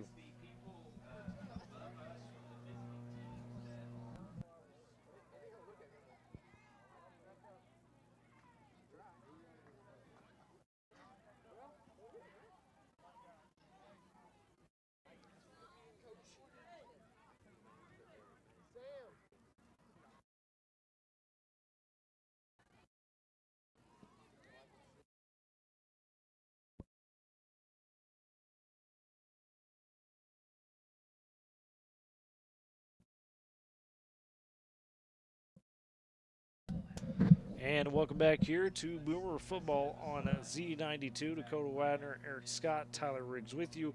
Still attending to Sam Cheap out on the field there. Looks like one of the guys, one of the EMS guys, was just on the walkie-talkie. So I see. Well, see how the Boomers respond here. 33 seconds to go in the half. Chickasha forced a turnover on downs after the keeper by Sam came up just a bit short of the sticks. They got about 2 or 3 yards there. Yeah, and it looks like the way that lost you there. okay, looks like the way that the trainer is holding on to him, they're trying to keep his leg stable. I wondered initially if it was a lower, kind of a lower extremity injury. Yeah. Just kind of the way he got twisted up on. Here comes Mom. All right. Here comes Dad. Yeah. Tough here for sure. Boomers trail 9-0 right now to the Chicks. 33 seconds to go in the half, as we talked about. It's come to a bit of a standstill, obviously, with the injury. Do want to remind you at halftime, we will have a Pass the Boot, the Warrior Boot, for Warriors for Freedom as part of Military Night. Student Council, if you missed in the pregame, honored 3 local veterans, Richard Bird, Chuck Phelps, and Adam Martins, as they were honored by the Stuco pregame. Got a plaque commending their service to the country and for what they've done in the community as well. So good to see that, and hopefully have a good turnout for the Pass the Boot. Here comes the stretcher. They are going to get a stretcher for Mr. Cheap. So his little brother, Ben, down there. Ben Cheap, the freshman. He's getting warmed up, Tyler. Well, it will have to be either Ryan Douglas, the sophomore, or, as you mentioned, Ben Cheap, the freshman, coming in here. So, as we mentioned, though, 33 seconds. Let's go ahead and step aside for another quick break here as they've brought out the equipment. You're listening to Boomer Football on Z92.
And welcome back here to Boomer Football on Z92. Dakota Wagner, Eric Scott, Tyler Riggs with you.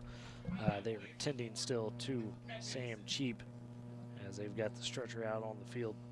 A bit of a tough scene. Everybody's been down for them, but as Dakota mentioned, now the Boomers going to have to turn to either Ryan Douglas, the sophomore, who's taking his turn warming up over here, or Ben Cheap, the freshman. I believe Coach Luch, and we were talking about it not pregame, but after the coaches show, and talking about the development of Ryan.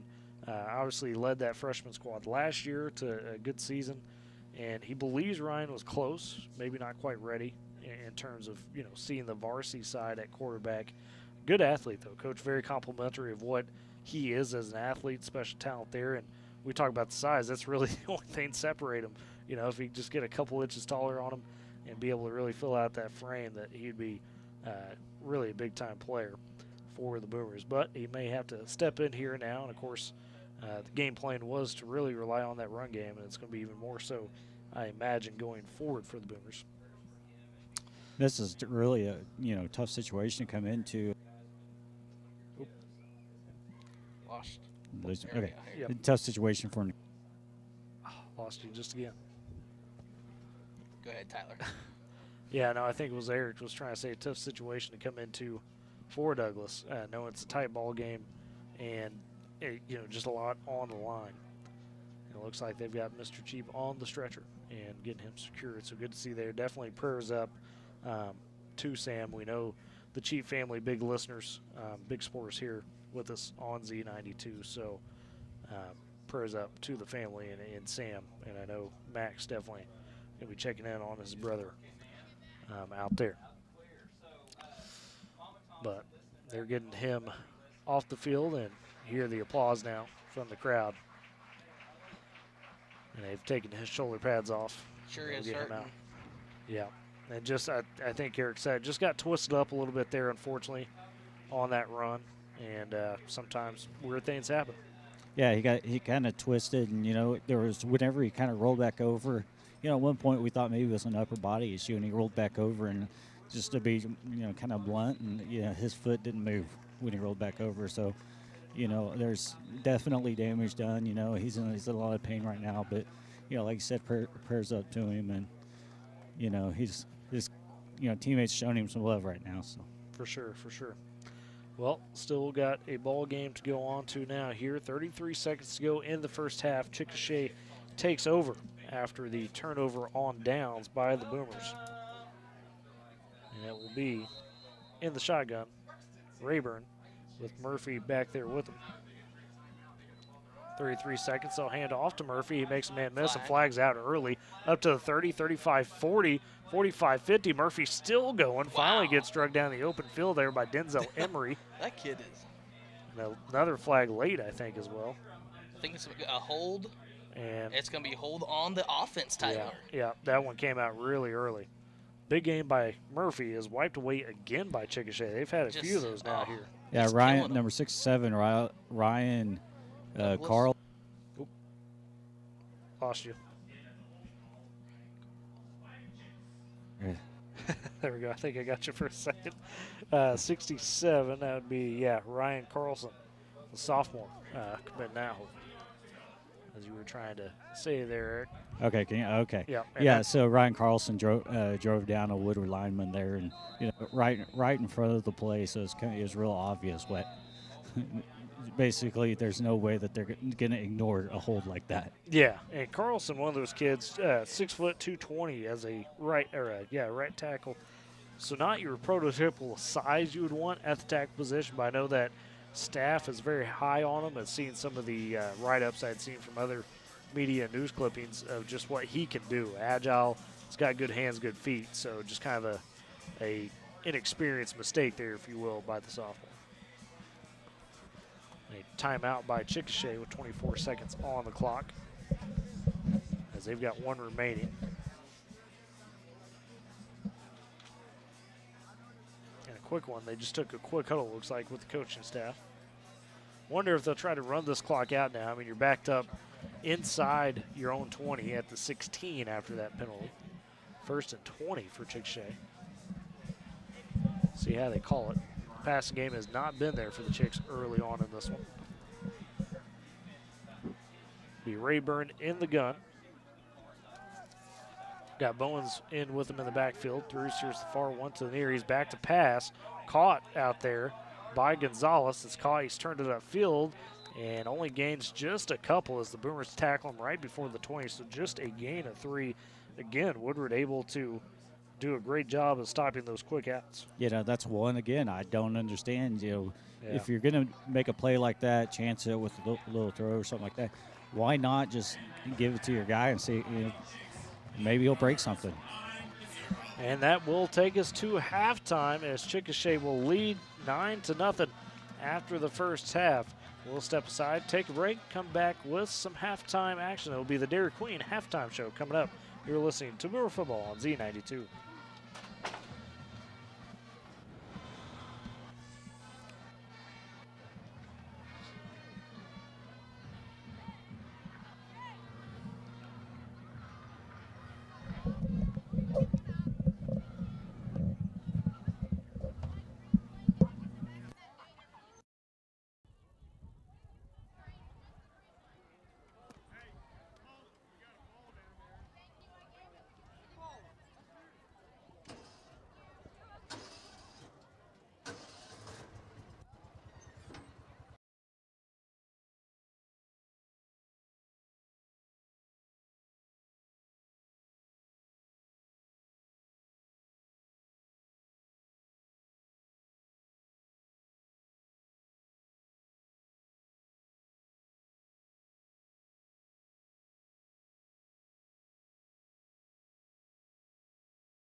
Let's give a huge round of applause for your Boomer cheerleaders.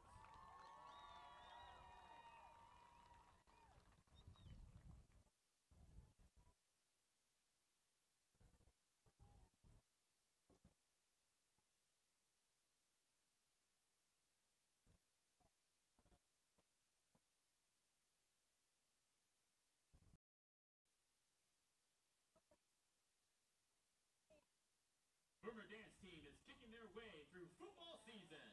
Please welcome to the field your Boomer dance team performing a high kick routine. And welcome back here to Boomer Football on the Z92. Dakota Wagner, Eric Scott, Tyler Riggs with you. We're at the Dairy Queen halftime show. Do want to take a quick minute to thank all of our sponsors, High Plains Tire, Top Cat Formal Wear and Accessories. I was almost trying to say Top Cat. I don't know what that would be. Dairy Queen, as I mentioned, the halftime sponsor. Caleb Roach Insurance, Great Plains National Bank, Dr. Chrisley Mosley, First Republican Title Company, Triple Clean Car Wash, Divine's Radio Shack, KFC Taco Bell, and Long Shots Bar and Grill, who's our Boomer Coaches Show host. Cannot thank them enough for all they do. And guys, looking at the first half recap here, I think if you're Coach Lucha and the staff, you know, obviously minus the unfortunate injury there to Sam Cheap before the half, you're very pleased with what you're able to do defensively in that first half. Really, Malik Murphy's only gone wild just about once or twice. Other times, when he has gone wild, yeah, it's the penalties. It's the holding calls that have been called on Chickasha. It's kind of been a saving grace there. held to just a singular touchdown.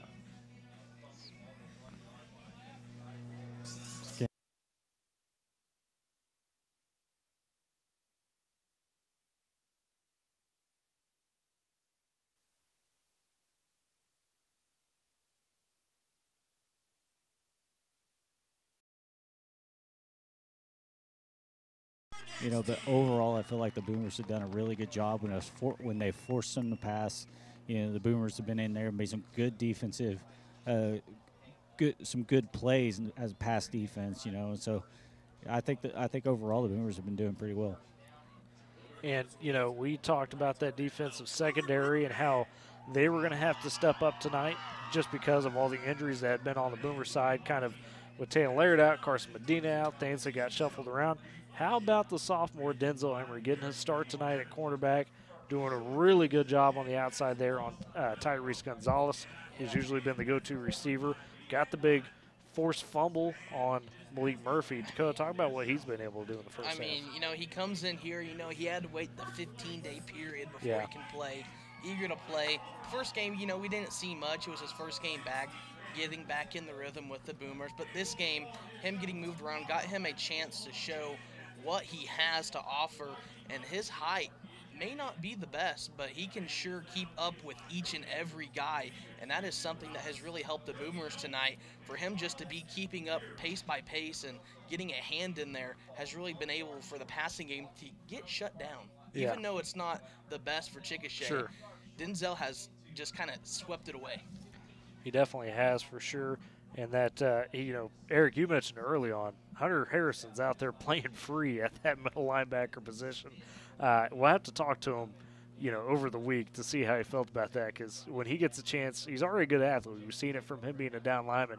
As he's gotten the chance to be standing and getting a head start, he's really made some big plays. And I think that's one thing, you know, Chickasha has tried to do everything they could to stay away from Hunter's side of the field, you know, and, you know, they've kind of got to key it on. And if you're going towards him, we got to have somebody pick him up because he's got a knack for the ball. We saw it last week whenever, you know, he was there as a lineman. He was all over the place at Weatherford, you know, and so, you know, that he's athletic, he's big, he's strong, you know, and so I think that if it comes down to it, you know, he's usually the one that is forcing that extra move that is allowing the Boomers to get in there. For sure. And, yeah, it has been impressive to see that. Offensively now, I wouldn't say adjustments. You know, we had seen that power formation work with Ethan Matt and Case Bourne at the fullback position. Ace, of course, done that in the backfield. Had not a lot of passing opportunities, but a couple decent ones. Had that screen there. Are we expecting kind of a heavy dose, even more so of Ace Long here? I imagine we'll probably see Ryan Douglas in at quarterback now. We know he's a good athlete. Do we maybe go with more of a power game going forward, even so more so than we saw in the first half, you think? Yeah, I bet that, you know, Dakota, I don't know how, you know, if you agree or not, but I think that's kind of, we're going to see a lot more running, maybe even putting Hilliard back there a little bit to see what he can do. You know, we've seen that he can step into that role and really step in that role well with Ace out, you know, and then, you know, you might, as far as passing, you know, more screen plays, things like that, just to give some confidence, not put too much pressure on him. Yeah, and that's a good point, Eric, I think, of the short pass game, because Douglas had thrown it quite a lot on that freshman team, you know, last year. But I think, to your point, you don't want to, you know, force him to try to air anything out and be uncomfortable. So, Dakota, we know that short passing game to work at points. We've seen good plays, as Eric mentioned, from Hilliard with it, and then Ace tonight. You know, I think that if they maybe put not Ace in there, but Hilliard in there, kind of back and forth, that could really kind of open up the run game. You give Ace a little bit of time to get a little bit of a breather in there. But also, I think that maybe possibly we might see Ben Cheap in there. So that would be kind of cool too. Ben's another good athlete for sure. And we'll see if they want to use him or not. Kind of, you know, freshman, no rush there in that. Well, and kind of, you know, what Dakota and I were mentioning as far as how Hilliard, you know, we talked about last week. It'd be nice to kind of see that almost a thunder and lightning type of situation, you know, and we haven't shown it yet.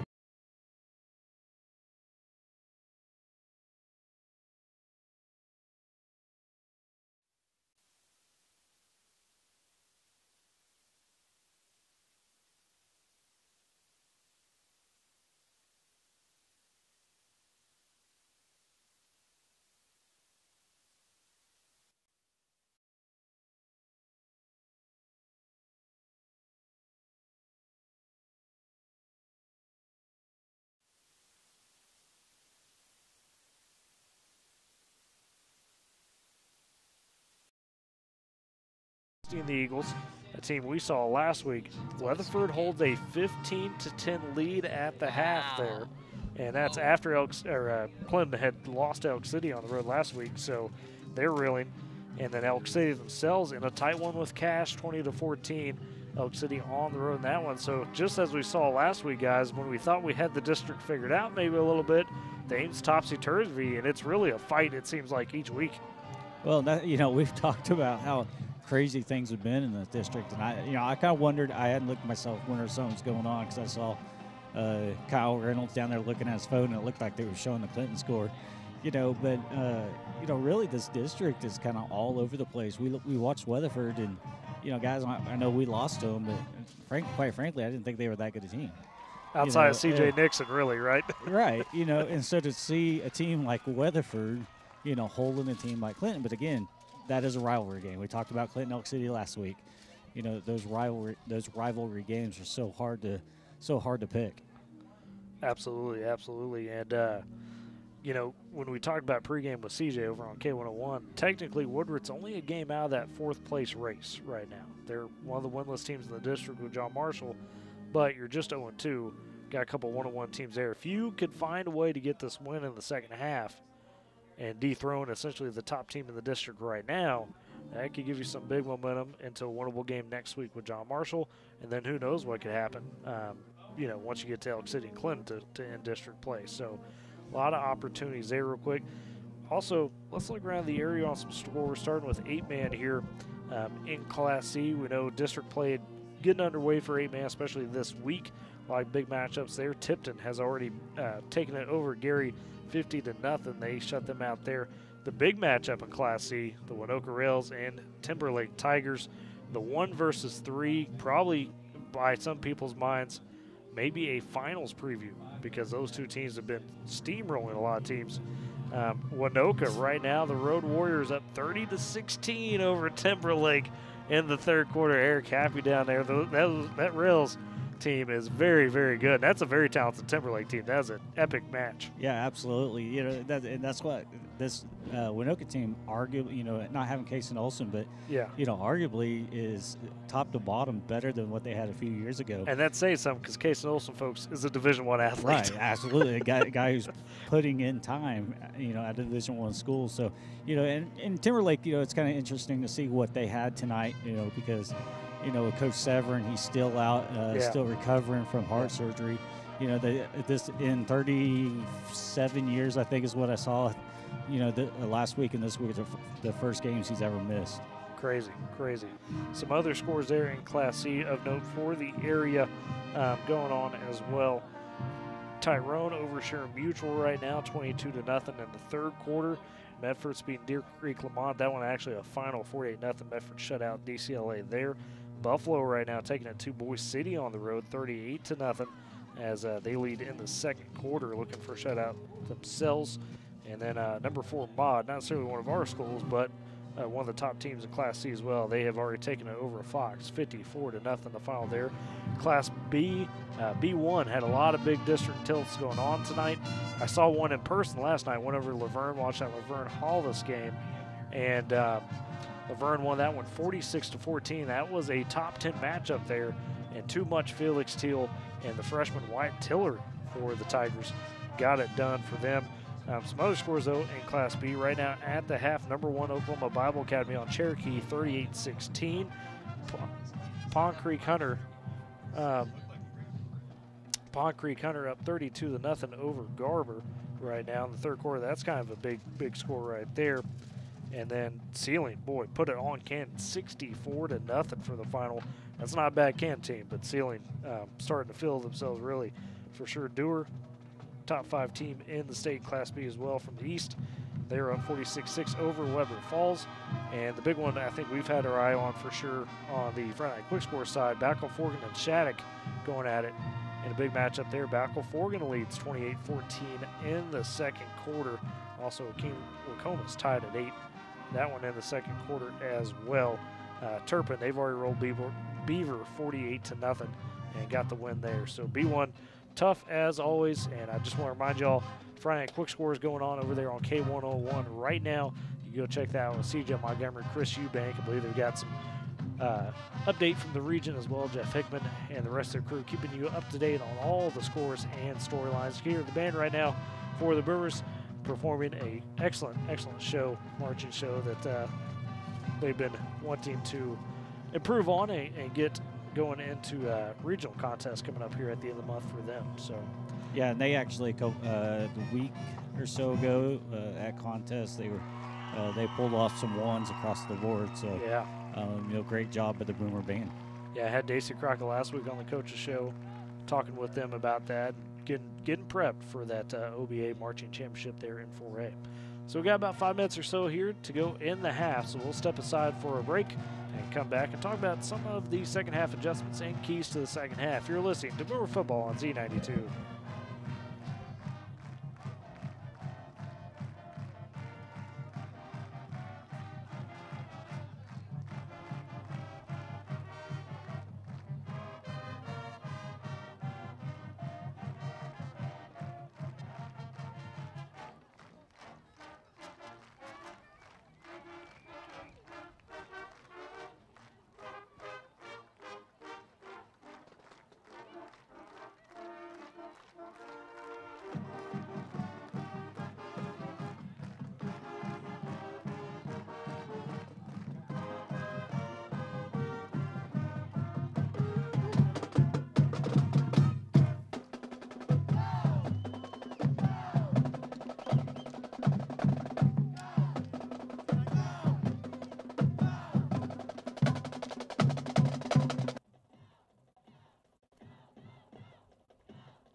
Is directed by Rhonda Matthews. Woodward Schools would like to wish the band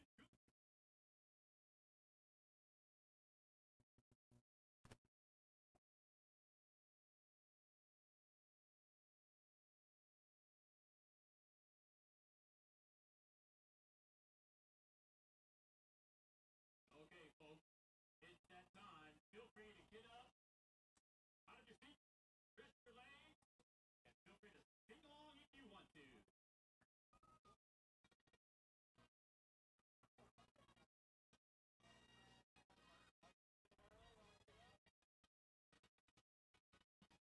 As we welcome the Boomers back on the field.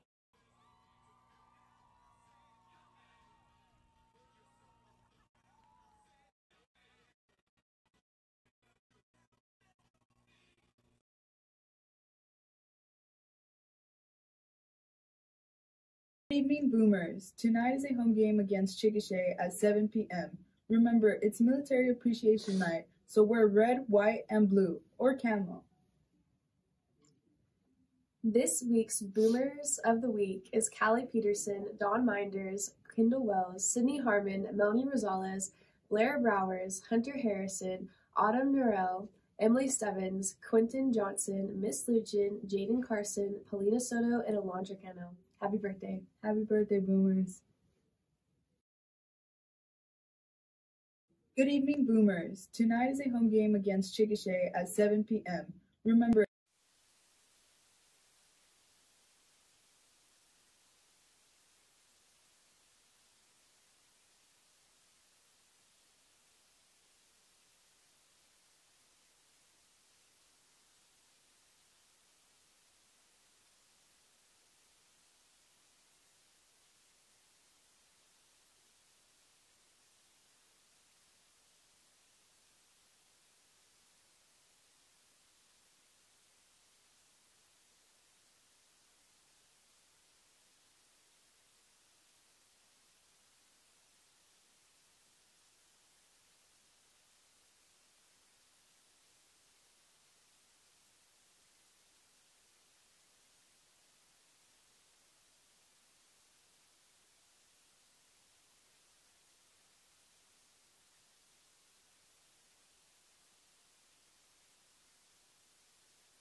overall they played pretty well the first half. Let's set the tone. Let's get a stop right here and, see what the offense can do.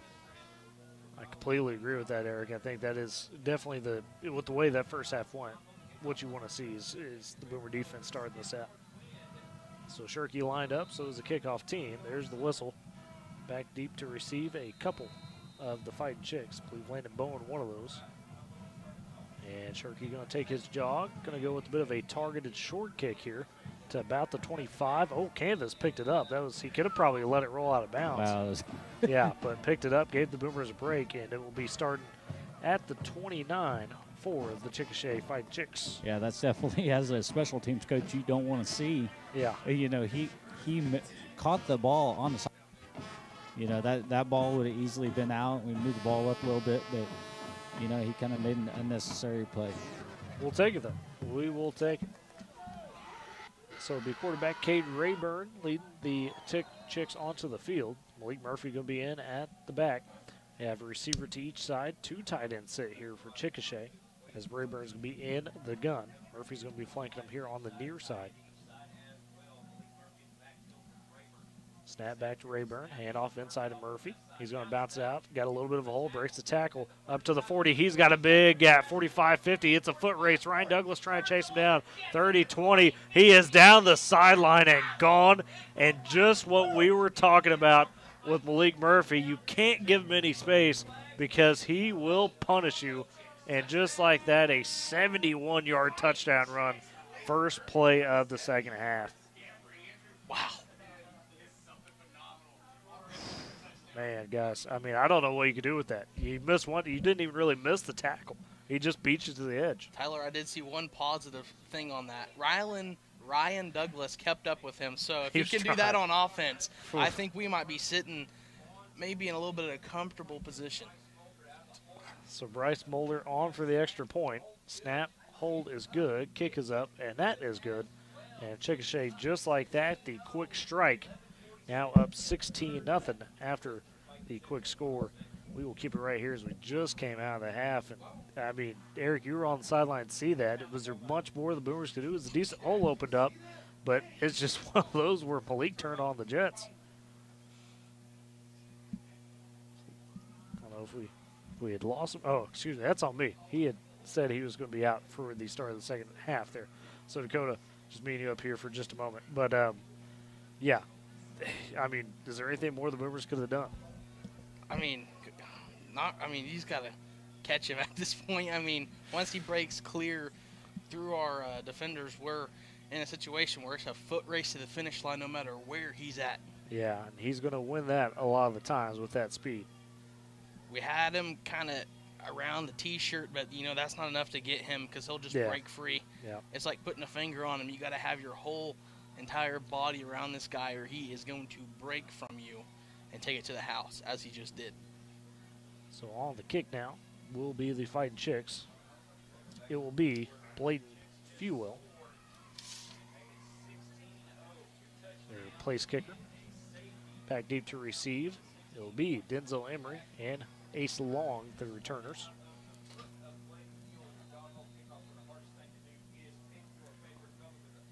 And let's see how Fuel takes it. Going to boot it deep. That one curling to the sideline, but Ace has a chance. Muffs it for a second, but picks it right back up. Now return it from the 10 to the 15. Finds a little bit of hole. The 20, 25, 30. Come on, Ace. And now he's finally drugged down at the 34. And Ace said, hey, I mean, I'm going to get a little bit of mine right there. You take a bad situation because he kind of muffed it there. Yeah, did. He Dribbled finds it basically, a hole and works a way around his defenders, finds a spot, almost breaks free towards the right side of the sideline, and somehow he makes it a very, very good, 25 yards? Yeah, just about there. So that'll set the Boomers at the 34 and trying to answer back now offensively. Mentioned it will be Ryan Douglas, the quarterback, out there for the Boomers after the injury to Sam Cheap to end the half. Douglas will be under center. Be long in the backfield. Got 2 receivers to the near, 1 to the far, a tight end on each side of the formation. Now in motion goes Mason Boring across formation. Snap to Douglas, hand off to Ace Long, trying to find a hole. Patiently, jukes and jives a little bit and gets a few yards up there He's at the 34 to about the, looks like 37. And guys, on that first play, you know, with new quarterback and running back, there was kind of some miscommunication there, and they really wasn't the cleanest handoff in the world. But you know, Ace is, you know, smart enough and, you know, is aware enough that he was able to maintain the ball. Yeah, and probably a little bit of nerves there, I imagine, for Ryan too, kind of getting that first snap. Douglas under center now again, puts man in motion. It's Zane Weibel. Douglas going to hand off to Long. Long going to try to find some space on the near side, but a couple of chicks there to bring him down. Only about a gain of 1 to the 39-yard line. It'll be a 3rd and 5.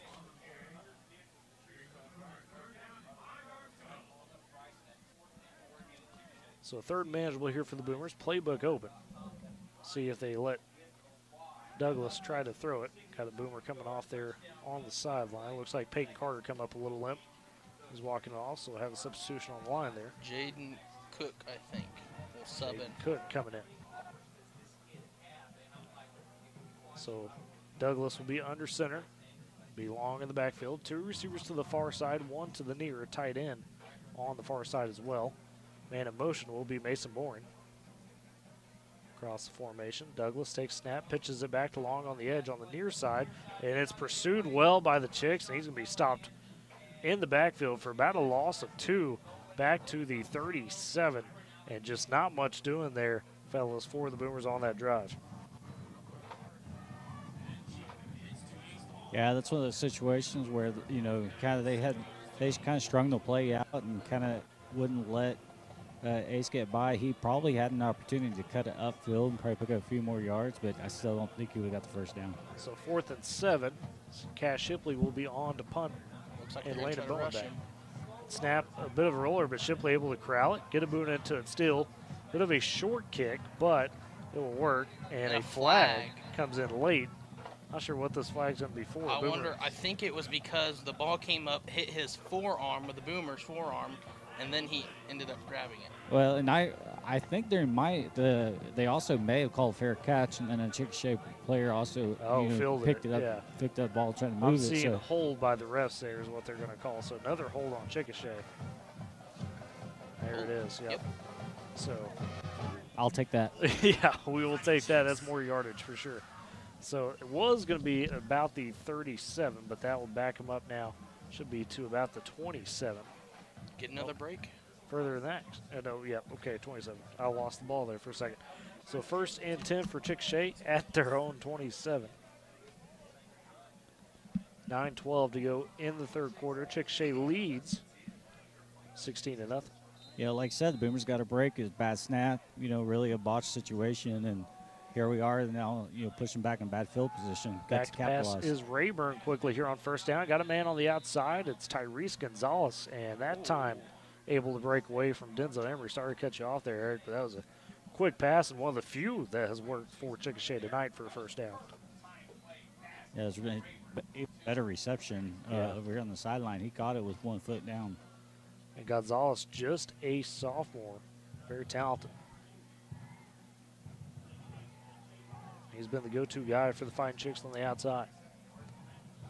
Rayburn in the gun again. Murphy with them in the backfield. The receiver on each side. A man in motion across the formation. Rayburn takes the snap. Hands off to Murphy. Boomer was there. Couldn't bring him down. Now Hayden Hillary trying to drag him down the backfield. He reverses field. Breaks away from it again. Cuts up 40. Now up to the 45. Are you kidding me, Malik Murphy? The Boomers had him dead to rights twice, and he found a way to get a gain up to the 45. About a gain of, 46, excuse me. They'll give him 9 on 1st down. I mean, it was almost like it was a video game. You know, you have the almost 1st down. You cut all the way back, come all the way back around. Yeah, you know, and we always talk about, you know, field vision and things like that.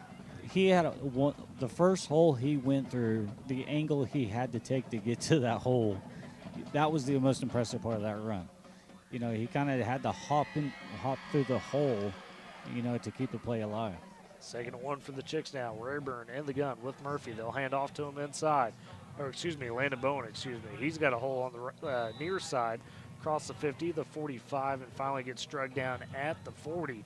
It'll be plenty for the 1st down. That will be a gain of 13. Hunter Harrison. Hunter Harrison on the tackle. Tracking him down again. Landon Bowen's been very effective in the snaps, spelling Malik Murphy. A couple big gains. 8 minutes to go now here in the third quarter. Chicks with another first down. Rayburn in the gun. They have a receiver each side. Bowen still in at running back with him. Looks like Moose is ready for him. Snap taken by Rayburn. He's going to drop back to pass. He's going to go with the quick out over here to Gonzalez again on the sideline, and another fantastic catch by Gonzalez. Just, I mean, this kid, again, a sophomore, and just it's a battle between him and Denzel Emery over there each time. And Gonzalez is running very clean routes. That one up to the 29-yard line. 11-yard gain. Talked about it earlier, Tyler. Looks like he's trying to get into Denzel's head. Yeah. So 1st and 10 for the Chicks at the 29. They're driving. 7:40 to go here in the third. Rayburn going to be in the gun. Bowen with them, a receiver on each side. Have a tight end here on the near side as well. Snap handoff inside to Bowen. The Boomers have him in the backfield, but he breaks through and finds some yards up to the 25. Thought the Boomers were going to have him for no gain or a loss, but he finds a way to get 4 and make it 2nd and 6. You know, Bowen's a great complement to, you know, what they have in the backfield. You know, he's a little bit different runner. He's a little bit smaller. You know, so it's a really kind of struggle. The Boomers are struggling with it. Yeah, it is, to your point, Eric, a good change of pace, and he's been very effective. And now they get Malik Murphy back in the backfield. He's there with Rayburn in the gun. 2 receivers each side and tight ends. Handoff inside to Murphy. Makes a man miss. There's a flag come down. It's probably going to be another hold. Murphy, for now, has the first down, but this flag came out early in the backfield. It's going to be a hold on the offense, Yeah. Yeah. Tyler. And that's, boy, Chickasha, Eric, we talked about the half. They were just shooting themselves in the foot with these holds. I wonder how many yards. You really don't understand. Like, it's hard to understand why, because, you know, they definitely have the size advantage on the Boomer defensive line. And, you know, I'm not going to say they're much stronger, you know, but they've done a pretty good job. But that also shows, you know, to how feisty that Boomer defensive line can be. Right. That is forcing them hold plays. No, I agree with that for sure. That's, you know, a sign of that. When you get beat as a lineman, what do? You hold, right? So, to that point. So it'll be 2nd and 15, or 16, excuse me, instead for Chickasha now instead of the first down. Rayburn in the gun with Murphy. Receiver each side. Snap. Rayburn back to pass quick again. Floats one up. Going for Gonzalez. He didn't even see the ball as it was a bit behind him and short. It'll be a 3rd and 15. Moose lights up the quarterback, Ethan Matt. No flag. I mean, right as he throw it, Moose just lays him out. Did a great job to get there as he was throwing it. Make sure it wasn't a roughing the passer. Yeah, Moose definitely read the snap perfect and made a great move. And, you know, he was almost untouched to the quarterback. It was amazing he was able to get that off. So 3rd and 16 now for Chickasha. 6:53 to go in the third quarter. Can the Boomers come up with another stop? Rayburn is in the gun by himself. Got 2 receivers to the far, 3 to the near. One of them is Murphy on the far side. And they go with a short receiver screen to him. It's tipped, and we come up with the pick. I think the Boomers got a pick. Denzel Emery. No, it's not Denzel Emery. Have to check that number. 30. But that's an interception. The Josiah Beza wearing the new number tonight for the camo jerseys. The sophomore comes up with the pick, and Murphy just let that one go through his hands there.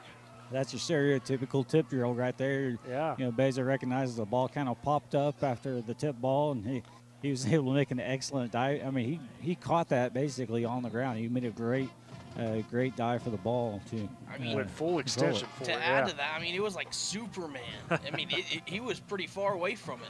Had to stretch out for sure. The Boomers will take over 1st and 10 now at their own 39. A break here because Chickasha would have had a chance to punt that and penny deep, but now you get some decent starting field position. Be Douglas under center. 2 receivers to the near, 1 to the far. Ace in the backfield. Now hand off to Ace. He's got a hole across the 45. Now pushing forward, trying to get to the 50. Head down there. I think he just got past the stick. Great second effort. They give him the 50 and a first down, 11-yard run for Ace Long. 4 defenders, and that's how many it took to take him down, Tyler. and that's what the Boomer offense, needs, is that they don't have to worry about, moving the ball downfield in the air and hopefully kind of start to catch them off guard a little bit and eventually go over the top. You're just 2 scores down here. If you could find a drive in the third quarter, cut this to a score, that'd be huge. Boring out, Weibel in. Douglas under center, 2 to the near, 1 to the far. It's Ace in the backfield, a tight end on the far. They'll hand off to Ace for that far side. He put it on the ground, ball's out. He falls back on it for the Boomers. And they give him some forward progress maybe too on that. Dangerous situation. Ace able to fall on it. I don't know if it got poked out, Eric, but he got right back on it. No, I think that is, that goes back to what we talked about in the last series, was the chemistry, new quarterback coming in. He was thinking Ace was already there, and he kind of let go of the ball. Ace wasn't quite there, and Ace did what he could to try to get the ball, but is able to pop away. So it turns into a loss of 7, backs them up to their own 42. Second and 17, 5:35 to go in the third. Douglas will be under center, 2 to the near, 1 to the far, long in the backfield. Douglas takes the snap. They'll fake the handoff. He's going to drop back to pass. He's going to go short, has a man. Almost a one-handed catch by Ace Long, but can't haul it in. Not a bad pass from Ryan Douglas, but just led Ace a little too long. It may have had a few yards to work with if he was able to haul it in.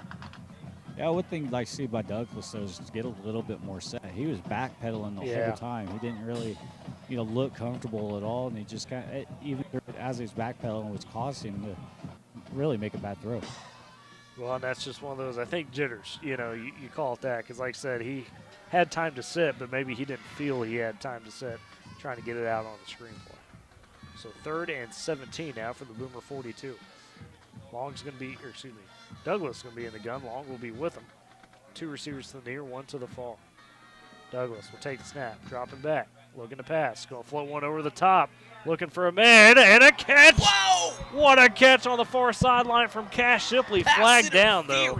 Did Shipley catch it through the pass interference, or did he get the interference called on him? It said he was, it looks like a catch, Eric. It really looked like both guys, there's a lot of contact on both sides. I think it probably, if there is a call, it should be on, the defense. But like I said, there was contact on both sides of the ball. And I think they just waved it off. I don't think they, waved it off. So beautiful play by, declined, I guess. Okay, so they called a holding. Cash Shipley, big catch. Yeah. So it was probably one of those situations where, Shipley was starting to get by and kind of reached out and grabbed him, and that's where the holding probably occurred. So 25-yard pass there on 3rd and 17. Wow. Gets it done. Douglas. Ryan Douglas floated a beautiful jump ball there. And now 1st and 10, snap, handoff to Ace Long, and there's just nowhere to go. A host of Chickasha Fighting Chicks on top of Ace from the jump, and that's going to be a loss of about 3 or 4 on that one. And it really looked to me like there may have been a face mask in there. Somebody went in there high on Ace and kind of, to me, they got the face mask or just under the face mask, and kind of jerked him back. Right. So bring up a 2nd and 13 from the 36. Ball's on the 33 on 1st down there. Weibel in, boring out. Looks like the Boomers going with more power as they brought Ethan Matt out as tight end now. There we go. Douglas going to be in the gun. 2 to the near, 1 to the far. Matt, a tight end on the far side, long in the backfield with Douglas. Douglas will take the snap, dropping back to pass, under pressure. He's going to zip one out there. He's got a man a bit behind him, incomplete to Zane Weibel. Weibel was open, but had to make that adjustment, couldn't quite haul it in. Yeah, down here, he really, that's a catch he's got to make. It hit him in the hands. Yeah. He's got to make that. The way Douglas is playing, he's starting to do little things to start to make it feel comfortable, and that's what I wondered if the Boomers. Lost you for a second there. I wonder if that's what the Boomer coaching staff would eventually do, is try some short plays, run the ball, and then start opening things up a little bit for him. Well, when you see him hit that 25-yard strike, say, okay, maybe the young man's starting to feel some confidence. It's good balls he's throwing. They're spirals. I mean, they're not weak ones. So 3rd and 13 for the Boomers. Long going to be behind Douglas. Douglas under center. Now man in motion. It's boring. The receiver on each side. They'll fake the handoff under pressure, though, as Douglas immediately untouched as a fighting chick, and it's a big sack on 3rd down, and that is Ty Rayburn. Excuse me, they're saying 54, Christian Larson, excuse me. So that big D lineman untouched there up front, and it will be a long 4th down for the Boomers. Unfortunately, this drive going to result in a punt. Yeah, Chickasha had that sniffed out from the snap as soon as he started to run to the near side of the field. They were all over it. And so it'll be Cass Shipley on to punt. Back deep, I believe it's canvas. And boy, a boot by Shipley and pointed here. This one going to be a coffin corner by Cass Shipley. Makes the huge catch for the first down, and this man, Cass Shipley, can do it all. 5-yard line, maybe? Yeah, right at the 5. Beautiful punt. Good grief. Maybe the 4. Yep, the 4-yard line. And I'm telling you guys, I've watched a lot of small college football. There's not many punters, even in small college football, that can do what he's doing. There's not many, Eric, to your point, that can do it in big-time college football. There's not a lot of Power 5 punters that can just cough and corner like that. I was talking to his mom, and she said that they needed a punter, so he volunteered. Yeah, he's got the leg. He volunteered to punt, and this is what we get. We'll take it. Mind you, this kid's going to be probably the leading scorer come basketball time for the Boomers. He is going to be an athlete for sure. An uber talented sophomore. As soon as they put him in that Chisholm tournament. Oh, boy. Wow, he popped off, 25 points his first game? Yeah, varsity debut. Wow. So, Chickasha will have it 1st and 10 from their own 4. Back deep is Rayburn in the end zone.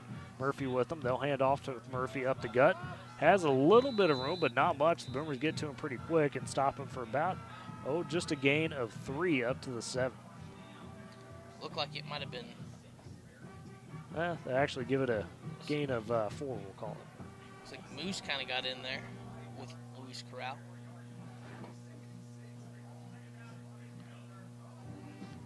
Guys, I'm paying attention. There's an update. Timberlake Winoka. It's 36-32 Winoka. Ooh, you knew Timberlake was going to make a run back.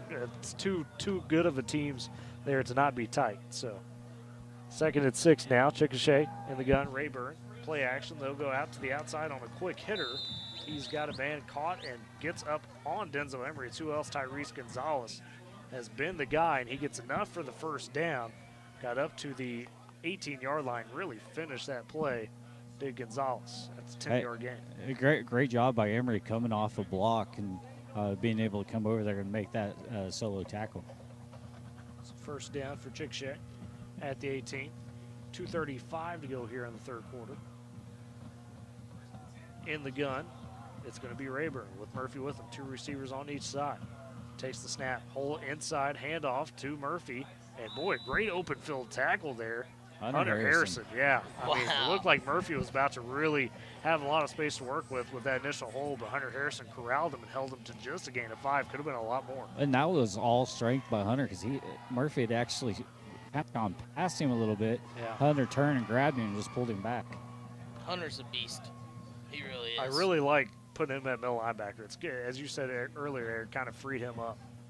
From the gun now, Rayburn, Murphy with him. Rayburn back to pass on 2nd and 5. He's going to take a shot looking for a man. It's a bit short, stretching out. Couldn't quite get it. Was a Boomer.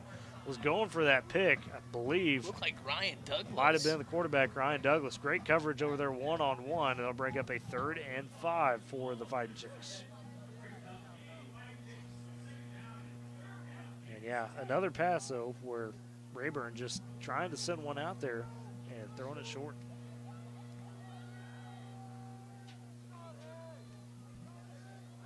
1:50 to go here in the 3rd quarter. Chickasha taking their time with the clock stop. Play clock still at 25. Now they'll line it up. Rayburn's going to be in the gun. Murphy with him, flanking to his near side. 2 receivers to the near, 2 to the far. Man goes in motion now. Hand off inside, though, to Murphy, trying to cover up. Lowers his shoulder, and they're going to only hold him for a gain of a couple, maybe 1. Great job by the Boomer defense to get in there and stop that one. Just a yard gain. Brings up a 4th and 4 from the 24. Looks like it was Moose kind of all over it. Great job by Moose for sure. And a 4th down. Looks like Chickasha going to punt, so the Boomers come up with a stop. Good job there by Moose. Ethan Matt, for those of you who don't know.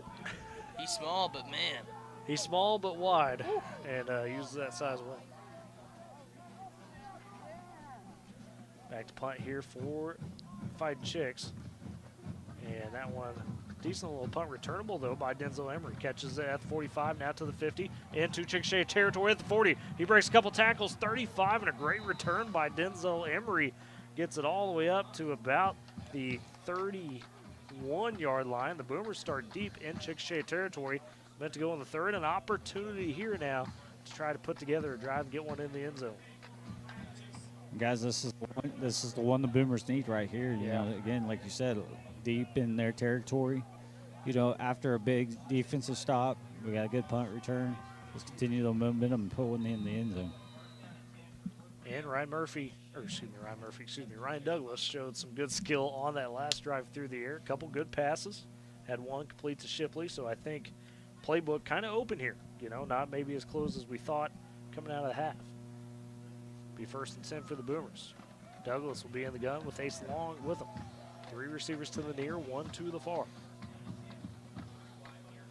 Douglas will take the snap. He'll drop back to pass. He's looking short. Now he's going to throw one out to the edge. Got a man through his hands is Luis Corral. Oh, my goodness. Beautiful pass from Ryan Douglas. Put it right in the middle of the zone there. Would have been a first down and a big play. You know, and you talked about that was a beautiful pass by Douglas. There was no other place he could put that to make that was a catchable ball, and it hit him right in the hands. I mean, folks, I'm not trying to, you know, put extra praise on the sophomore, but these are spirals. They're on target.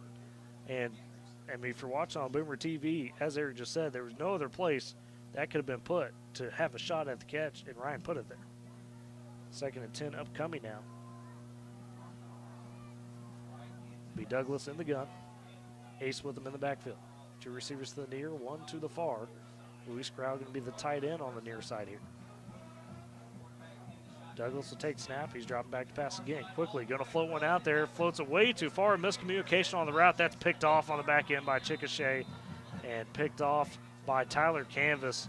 As Cash Shipley stopped short, Douglas thought he was going deep. And that is a turnover by the Boomers. It's going to put Chickasha at their own 11. Tough break there. Yeah, I think you said that was miscommunication. So, you know, somebody, you know, did something wrong there. Unfortunately, there was a chick right there where he thought he was supposed to throw the ball.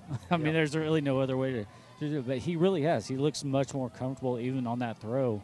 You know, he looked very comfortable on that throw. No, it wasn't a bad-looking ball, just to the wrong spot. Yeah, just wrong spot. It wasn't so much that it was a duck or anything like that. Yeah, Canvas he's kind of looking at it like, hey, that's the easiest pick I've had to make because it just came right to him. And it would have been a double coverage situation, I think, is why Shipley broke it back on the route because Canvas was over the top and then there was a corner on Shipley as well. So maybe that was the miscommunication there. So Chickasha takes it back over with 47 seconds left to go here in the third quarter. Ball is on their own 12-yard line. And it'll be Rayburn in the gun. Malik Murphy with him. A receiver to each side. One very close to the near side here. Handoff inside to Murphy. And boy, up the gut, he's got a hole. Cuts it back. 30, 35, cuts it back again to the 40. He's up to the 50 now. Douglas trying to chase him down. Stops, shoots at a couple guys still going. Gets out of bounds at the 44. And Malik Murphy starting to get stronger here as the game goes on. Huge run there. That one, a 44-yard run. It gets up to the Boomer 44.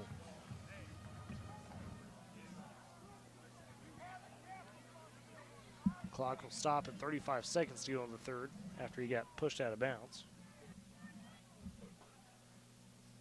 In the gun, it's going to be Rayburn. Receiver to each side. Bowen now in the backfield with him. He'll hand off to Bowen. He's dragging a couple of Boomers. Gets up to the 35. Good gain there. And it's going to be about a yard or two short of the stick. Needed to get to the 34. We're going to mark him actually at the 36. So bring up a 2nd and 2 for Chickasha.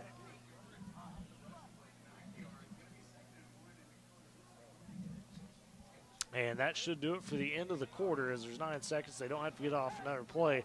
So we will take it into the fourth with Chickasha on top 16-0 over your Boomers. We'll take a break and bring you the fourth quarter. You're listening to Boomer Football on Z92.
And welcome back to Boomer Football on Z92.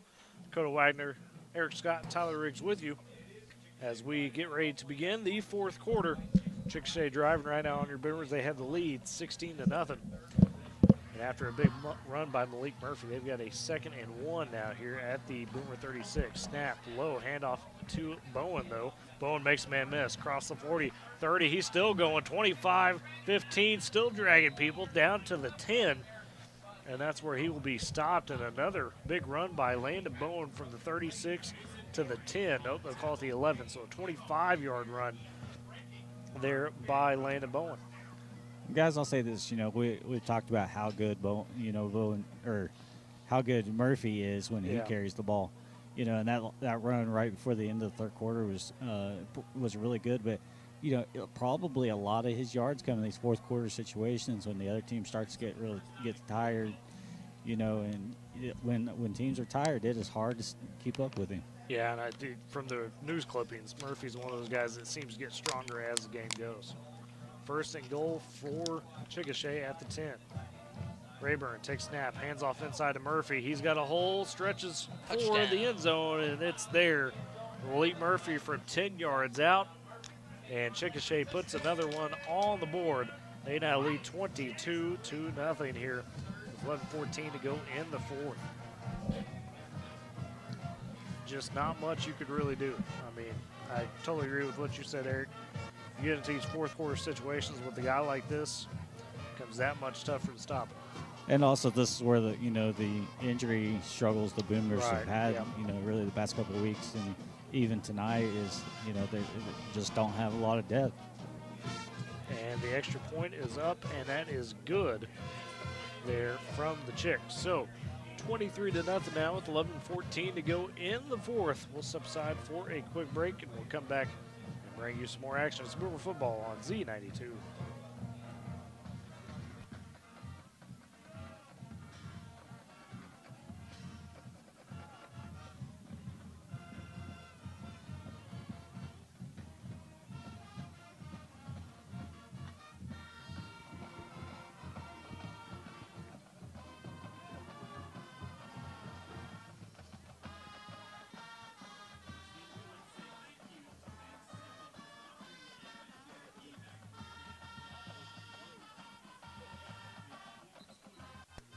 And welcome back to Boomer Football on Z92. Dakota Wagner, Eric Scott, Tyler Riggs with you.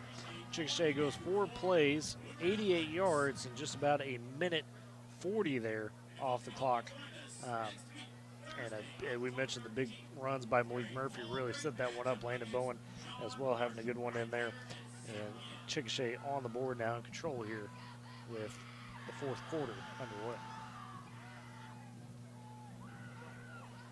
Will be set to receive. Denzel Emery, ace long back there. Looks like they might try to kick it a little bit shorter this time. Yeah, they've done some targeted kicks, to your point, and done an onside kind of surprise one. See what they do here.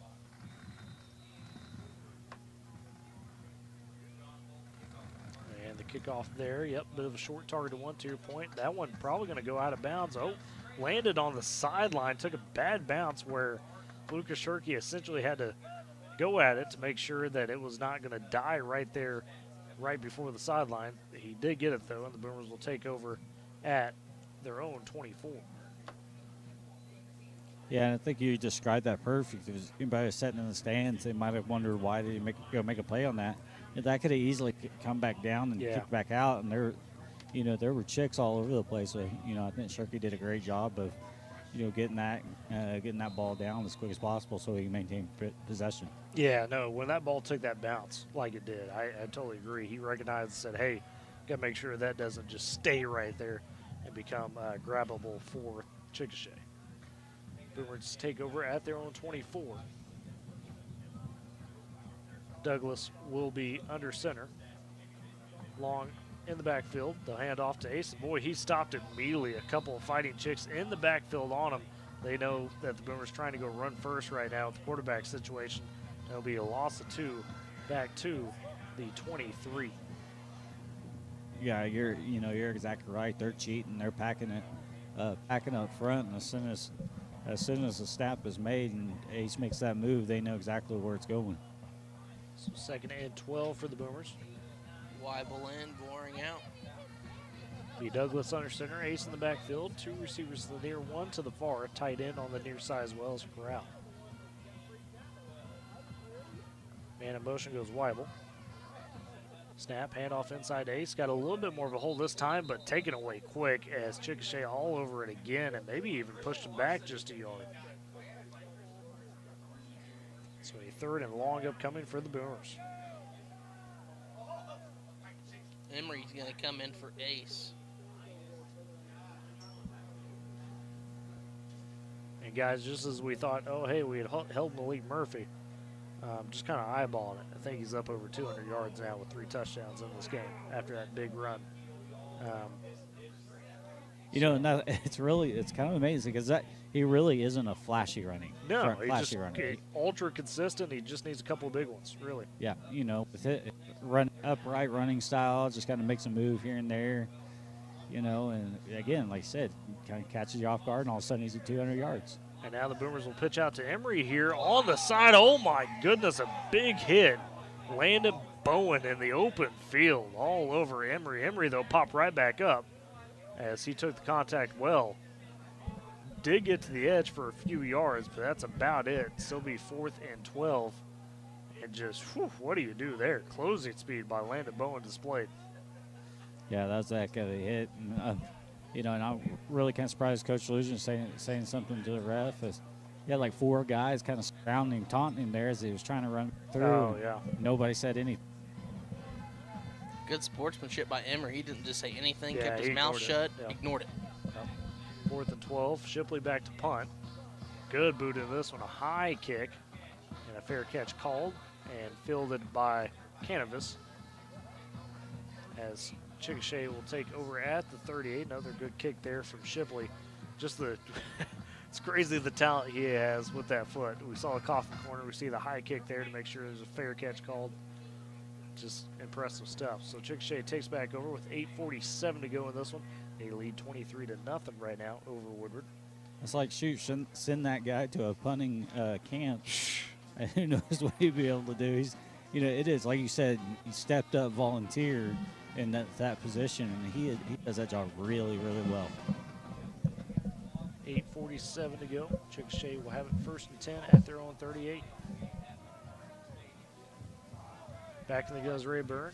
New running back with him. Handoff.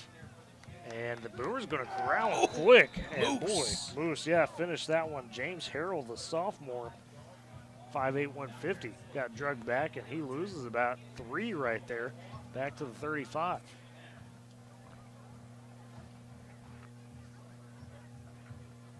And I mean, we talked about it all night. This Boomer defensive line has been really clicking the last few games. Unfortunately, you know, with some of the tackling issues, it doesn't seem like it. They've just been doing a fantastic job. Well, and this is another one of those games where if you know when they're playing a cash, yeah, you know that Harold again on the outside, strung out by a couple of Boomers. Hillier there, and then moves, as you said, Dakota finished in the tackle. No gain on the play for Harold. But the way the defensive line has played overall, you know, when they're playing a cash, it'd be a completely different game. Yeah, you know, sure. Tonight's a little bit different because you're going up against a Division I running back. You know, let's face it, he's probably going to go D1. You know, he's got multiple D1 offers, and so, you know, it's hard to kind of judge how well they played against a running back like this. Be 3rd and 13 now for Fighting Chicks. Rayburn in the gun, Harold with him. Rayburn back to pass, looking to the far side, has a man, but that one has led too far out of bounds to the Chickasha sideline, and the Boomers defense does come up with a stop, forces a 4th and 14 now for the Chicks. And they will bring on the punt team, so back deep to returns will be Denzel Emery. Had a solid returns last time as they gave him a chance to do so, got it into Chickasha territory.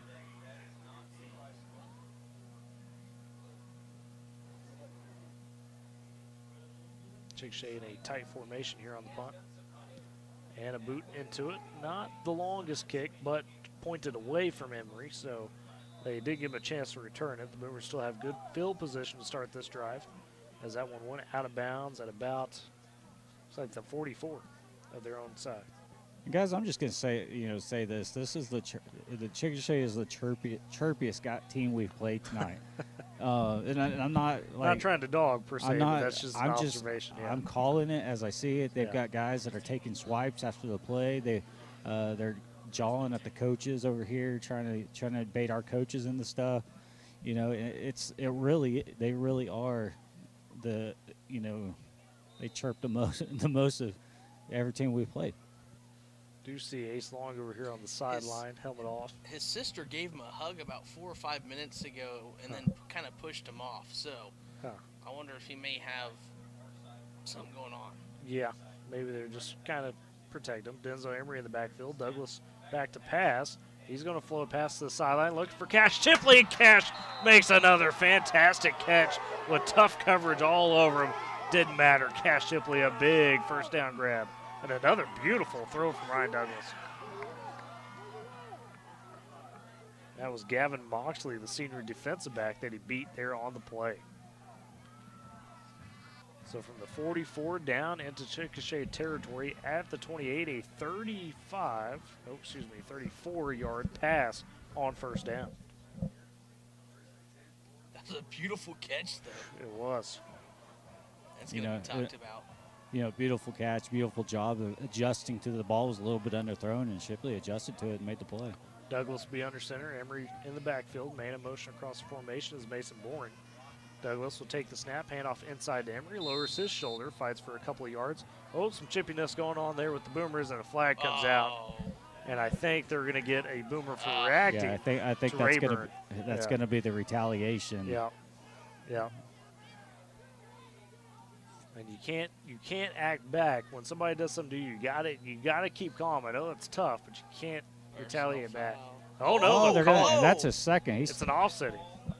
It's an offsetting. Oh, but they didn't call wouldn't that be his second of the game? I think it is. He's coming out. You're correct. So that was Rayburn that just came out right there. 64. Ty Rayburn comes out. So now it'll have to be Christian Larson coming in for him. So, and Rayburn's been chippy on that offensive line. So yeah, he's out. He's done. And again, I credit to the officials for recognizing the fact that he instigated the situation. Yeah, because usually, to your point, that gets turned into, well, the guy that retaliated gets the penalty. So Denzel Emery on the 2-yard run will be 2nd and 8 after the penalty's all set. Douglas in the gun. To the far one to the near. Douglas back to pass. He's going to float one deep. That one's a bit of a wobbler. It's a jump ball, and it's picked off by Chickasha. And that's going to be Keaton McPherson, the junior defensive back, number 17. Now a flag late here as well. More chippiness in this one. Get a little out of hand in that side of it. And, back here, hit on Douglas. You wonder how that wasn't, kind of roughing the passer. They went for him at his knees.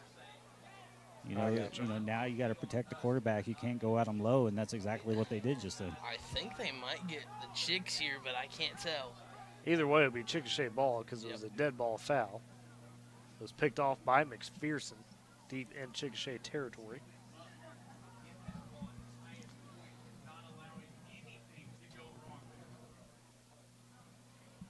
We'll see what the call is. They're still discussing. Here's the call. Personal foul. Against the Boomers. Yep. And that's what you were afraid of there because it's just, Yeah, chippy. The frustrating thing is they've kind of let the game get to this point. Right. Yeah. This chirping and all that stuff that's been going on all night. And they let the game get to this point, and probably more than likely something was said, and a Boomer retaliated, and that's where the personal foul was. So Chickasha will take it back over. Kind of we talked about in the pregame. Once they get to the fourth quarter, they kind of start falling apart. Well, and I think it's more so of just. I wouldn't even call it falling apart. It's just the nature of this game. It's so tough to stop Malik Murphy, and I think this might, and Eric, you disagree with me, this might be the best job we have seen the front seven do for the Boomers the entire season. I mean, the challenge of trying to stop Murphy, the way that you have to stop him, they held up for as long as they could. Yeah, absolutely. You're going to look on paper, and you're going to see, running back runs for, 200 yards. Yeah. And, you know, you're going to say, well, you know, really defensive line struggled, blah blah blah. But you know, overall, I feel like they've done a really good job. And again, most teams they play, you know, they're probably have a lot different showing just by the way they're playing. No, I definitely agree. It's just the way Chickasha matches up with us, you know, in that running game. So I'll take it back over, leading 23-0, 6:26 to go. It'll be Rayburn in the gun, a receiver on each side. Can't quite tell who the running back is with him. It's not Murphy. The snap and fake on the handoff, a little play action short pass. That one's incomplete as Rayburn skipped it over to the receiver, bring up second down.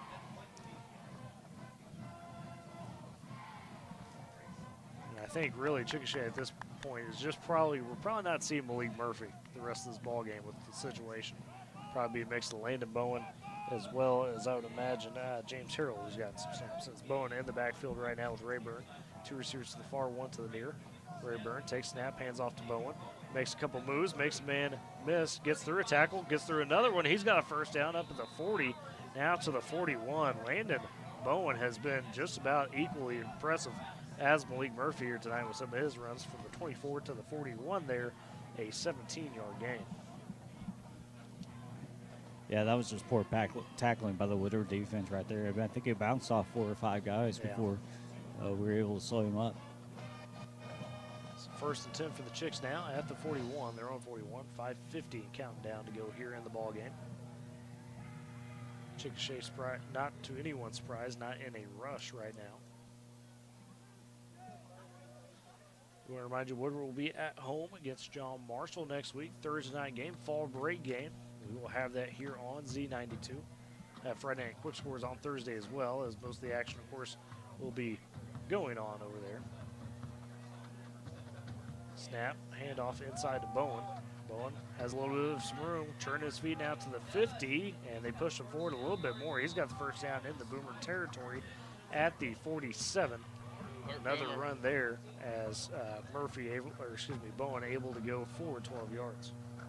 Hayden Hillier quickly gets up, though. He's a little banged up, but Hayden shook it off. What we like to see.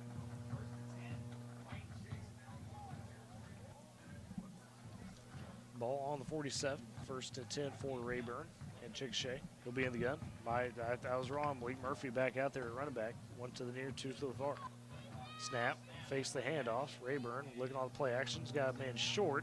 It's caught over there by, we had it here, Blake Rodriguez, and he's got a few yards up to the 40, excuse me, 39. Not a first down, but a gain of about 6.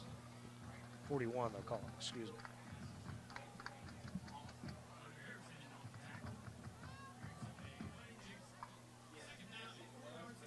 Second and 4, 4:25 and countdown here.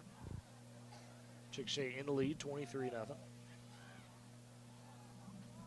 In the gun, it will be Rayburn. Murphy with him in the backfield. 2 to the near, 1 to the far. Snap, handoff inside to Murphy. No, excuse me, a pull by Rayburn. What a pull by Rayburn. Didn't even see it. He easily got the first down. Had nobody there on the sideline. Understandably, the Boomers collapsed on Murphy. That just shows the kind of problem he creates. Well, like you said, beautiful pull by him. I didn't even see the ball come back, and Murphy kind of walked up to the line, and I was like, what's he doing? Yeah. You know, and all of a sudden I see the ball going out to the far sideline. So that was a great job by the Chickasha offense. 1st and 10 now at 35. Under 4 minutes to play, as Chickasha really eating up some clock. Started this drive with 6:26 to go. Already about to chew off 3 minutes of it. They've taken their time consistently down to about 10 on the play clock each snap. Murphy in the gun, or excuse me, Rayburn in the gun. Harrell with him in the backfield, a receiver to the near, 2 to the far. Snap to Rayburn, handoff inside to Harrell. And just a couple yards there, up to the 33. So a gain of about 2. No, they gave him the 34, excuse me. So only a gain of 1 as the Boomers hold him to a gain of 1.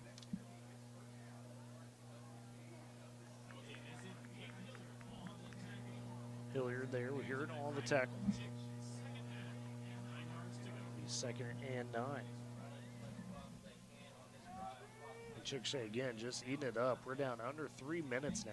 They're just on kind of that long drive where they're just trying to chew this game away in terms of the clock. Not even getting to the line until at least 7 now on the play clock. Rayburn in the gun, Harrell with him. A receiver to the near, 2 to the far. Takes the snap, hands off inside to Harrell. Hill over his shoulder, gets up to the 30. And they'll mark him at And a late flag. a late flag on the as you mentioned. Boomers. Most likely. Should be nice. They mark it at the 30 before the flag. Let's see what it is. Personal foul, most likely. Against, okay. Against Chickasha. So another Foul on personal first foul. contact. So that will wipe away essentially the game by Harrell and back up Chickasha. Hey guys, that's what you talked about how their coaching situation and all that. Yeah. And now you're starting to see that there's there's not a lot of discipline on this team.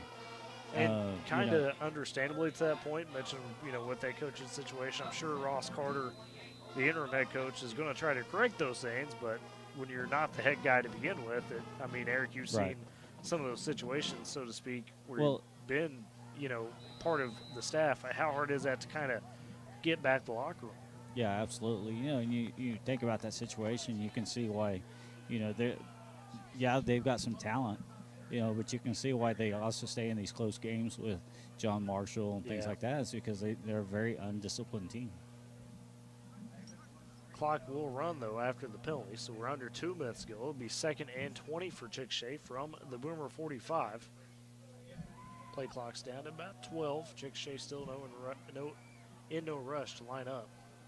Down to 7.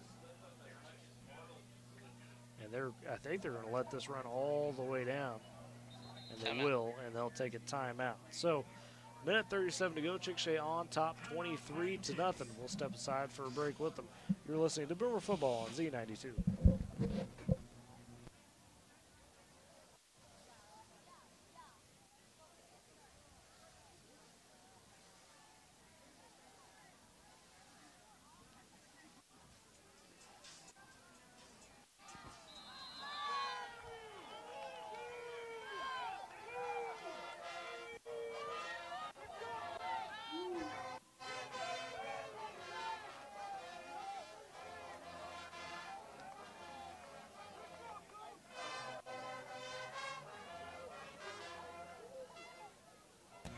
And welcome back to Boomer Football on Z92. Coach White and Eric Scott Tyler is with you. While we were on the break there, a flag thrown on the Boomer sideline here. I think Coach Luchin was not happy with something that was going on, and I think they got him with the flag. So this may give the yardage back to Chickasha after they got the personal foul.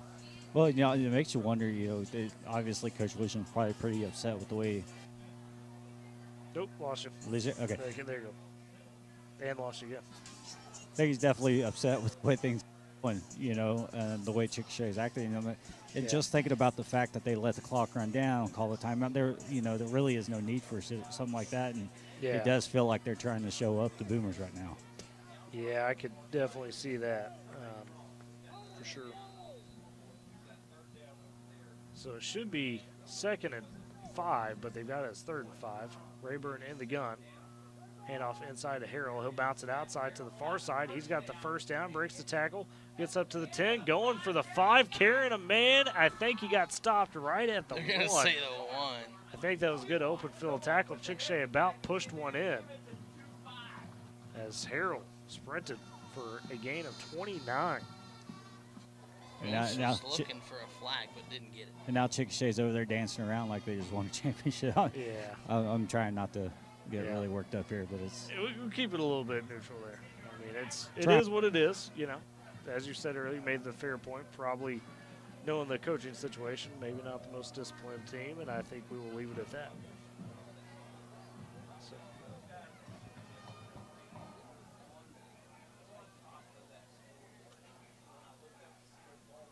Chickasha not even rushing the course for the clock here. Got about 15 seconds on the play clock. Under a minute to go on this one. 40 seconds. Probably just take a knee. Yeah, they could. I imagine that's probably not what's going to happen, though. Harrell in the backfield. Receiver to each side. And nope, they will take the knee. So 29 seconds to go. 25 seconds to go, and that should do it. as they do not have to run another play, and that will be the final. Chickasha going to win this one over the Boomers 23-0, and they will advance to 3-0 in the district. Woodward will still be searching for their first win of the season next week against John Marshall. We'll go ahead, step aside for a break, and get into the post-game show. You're listening to Boomer Football on Z92.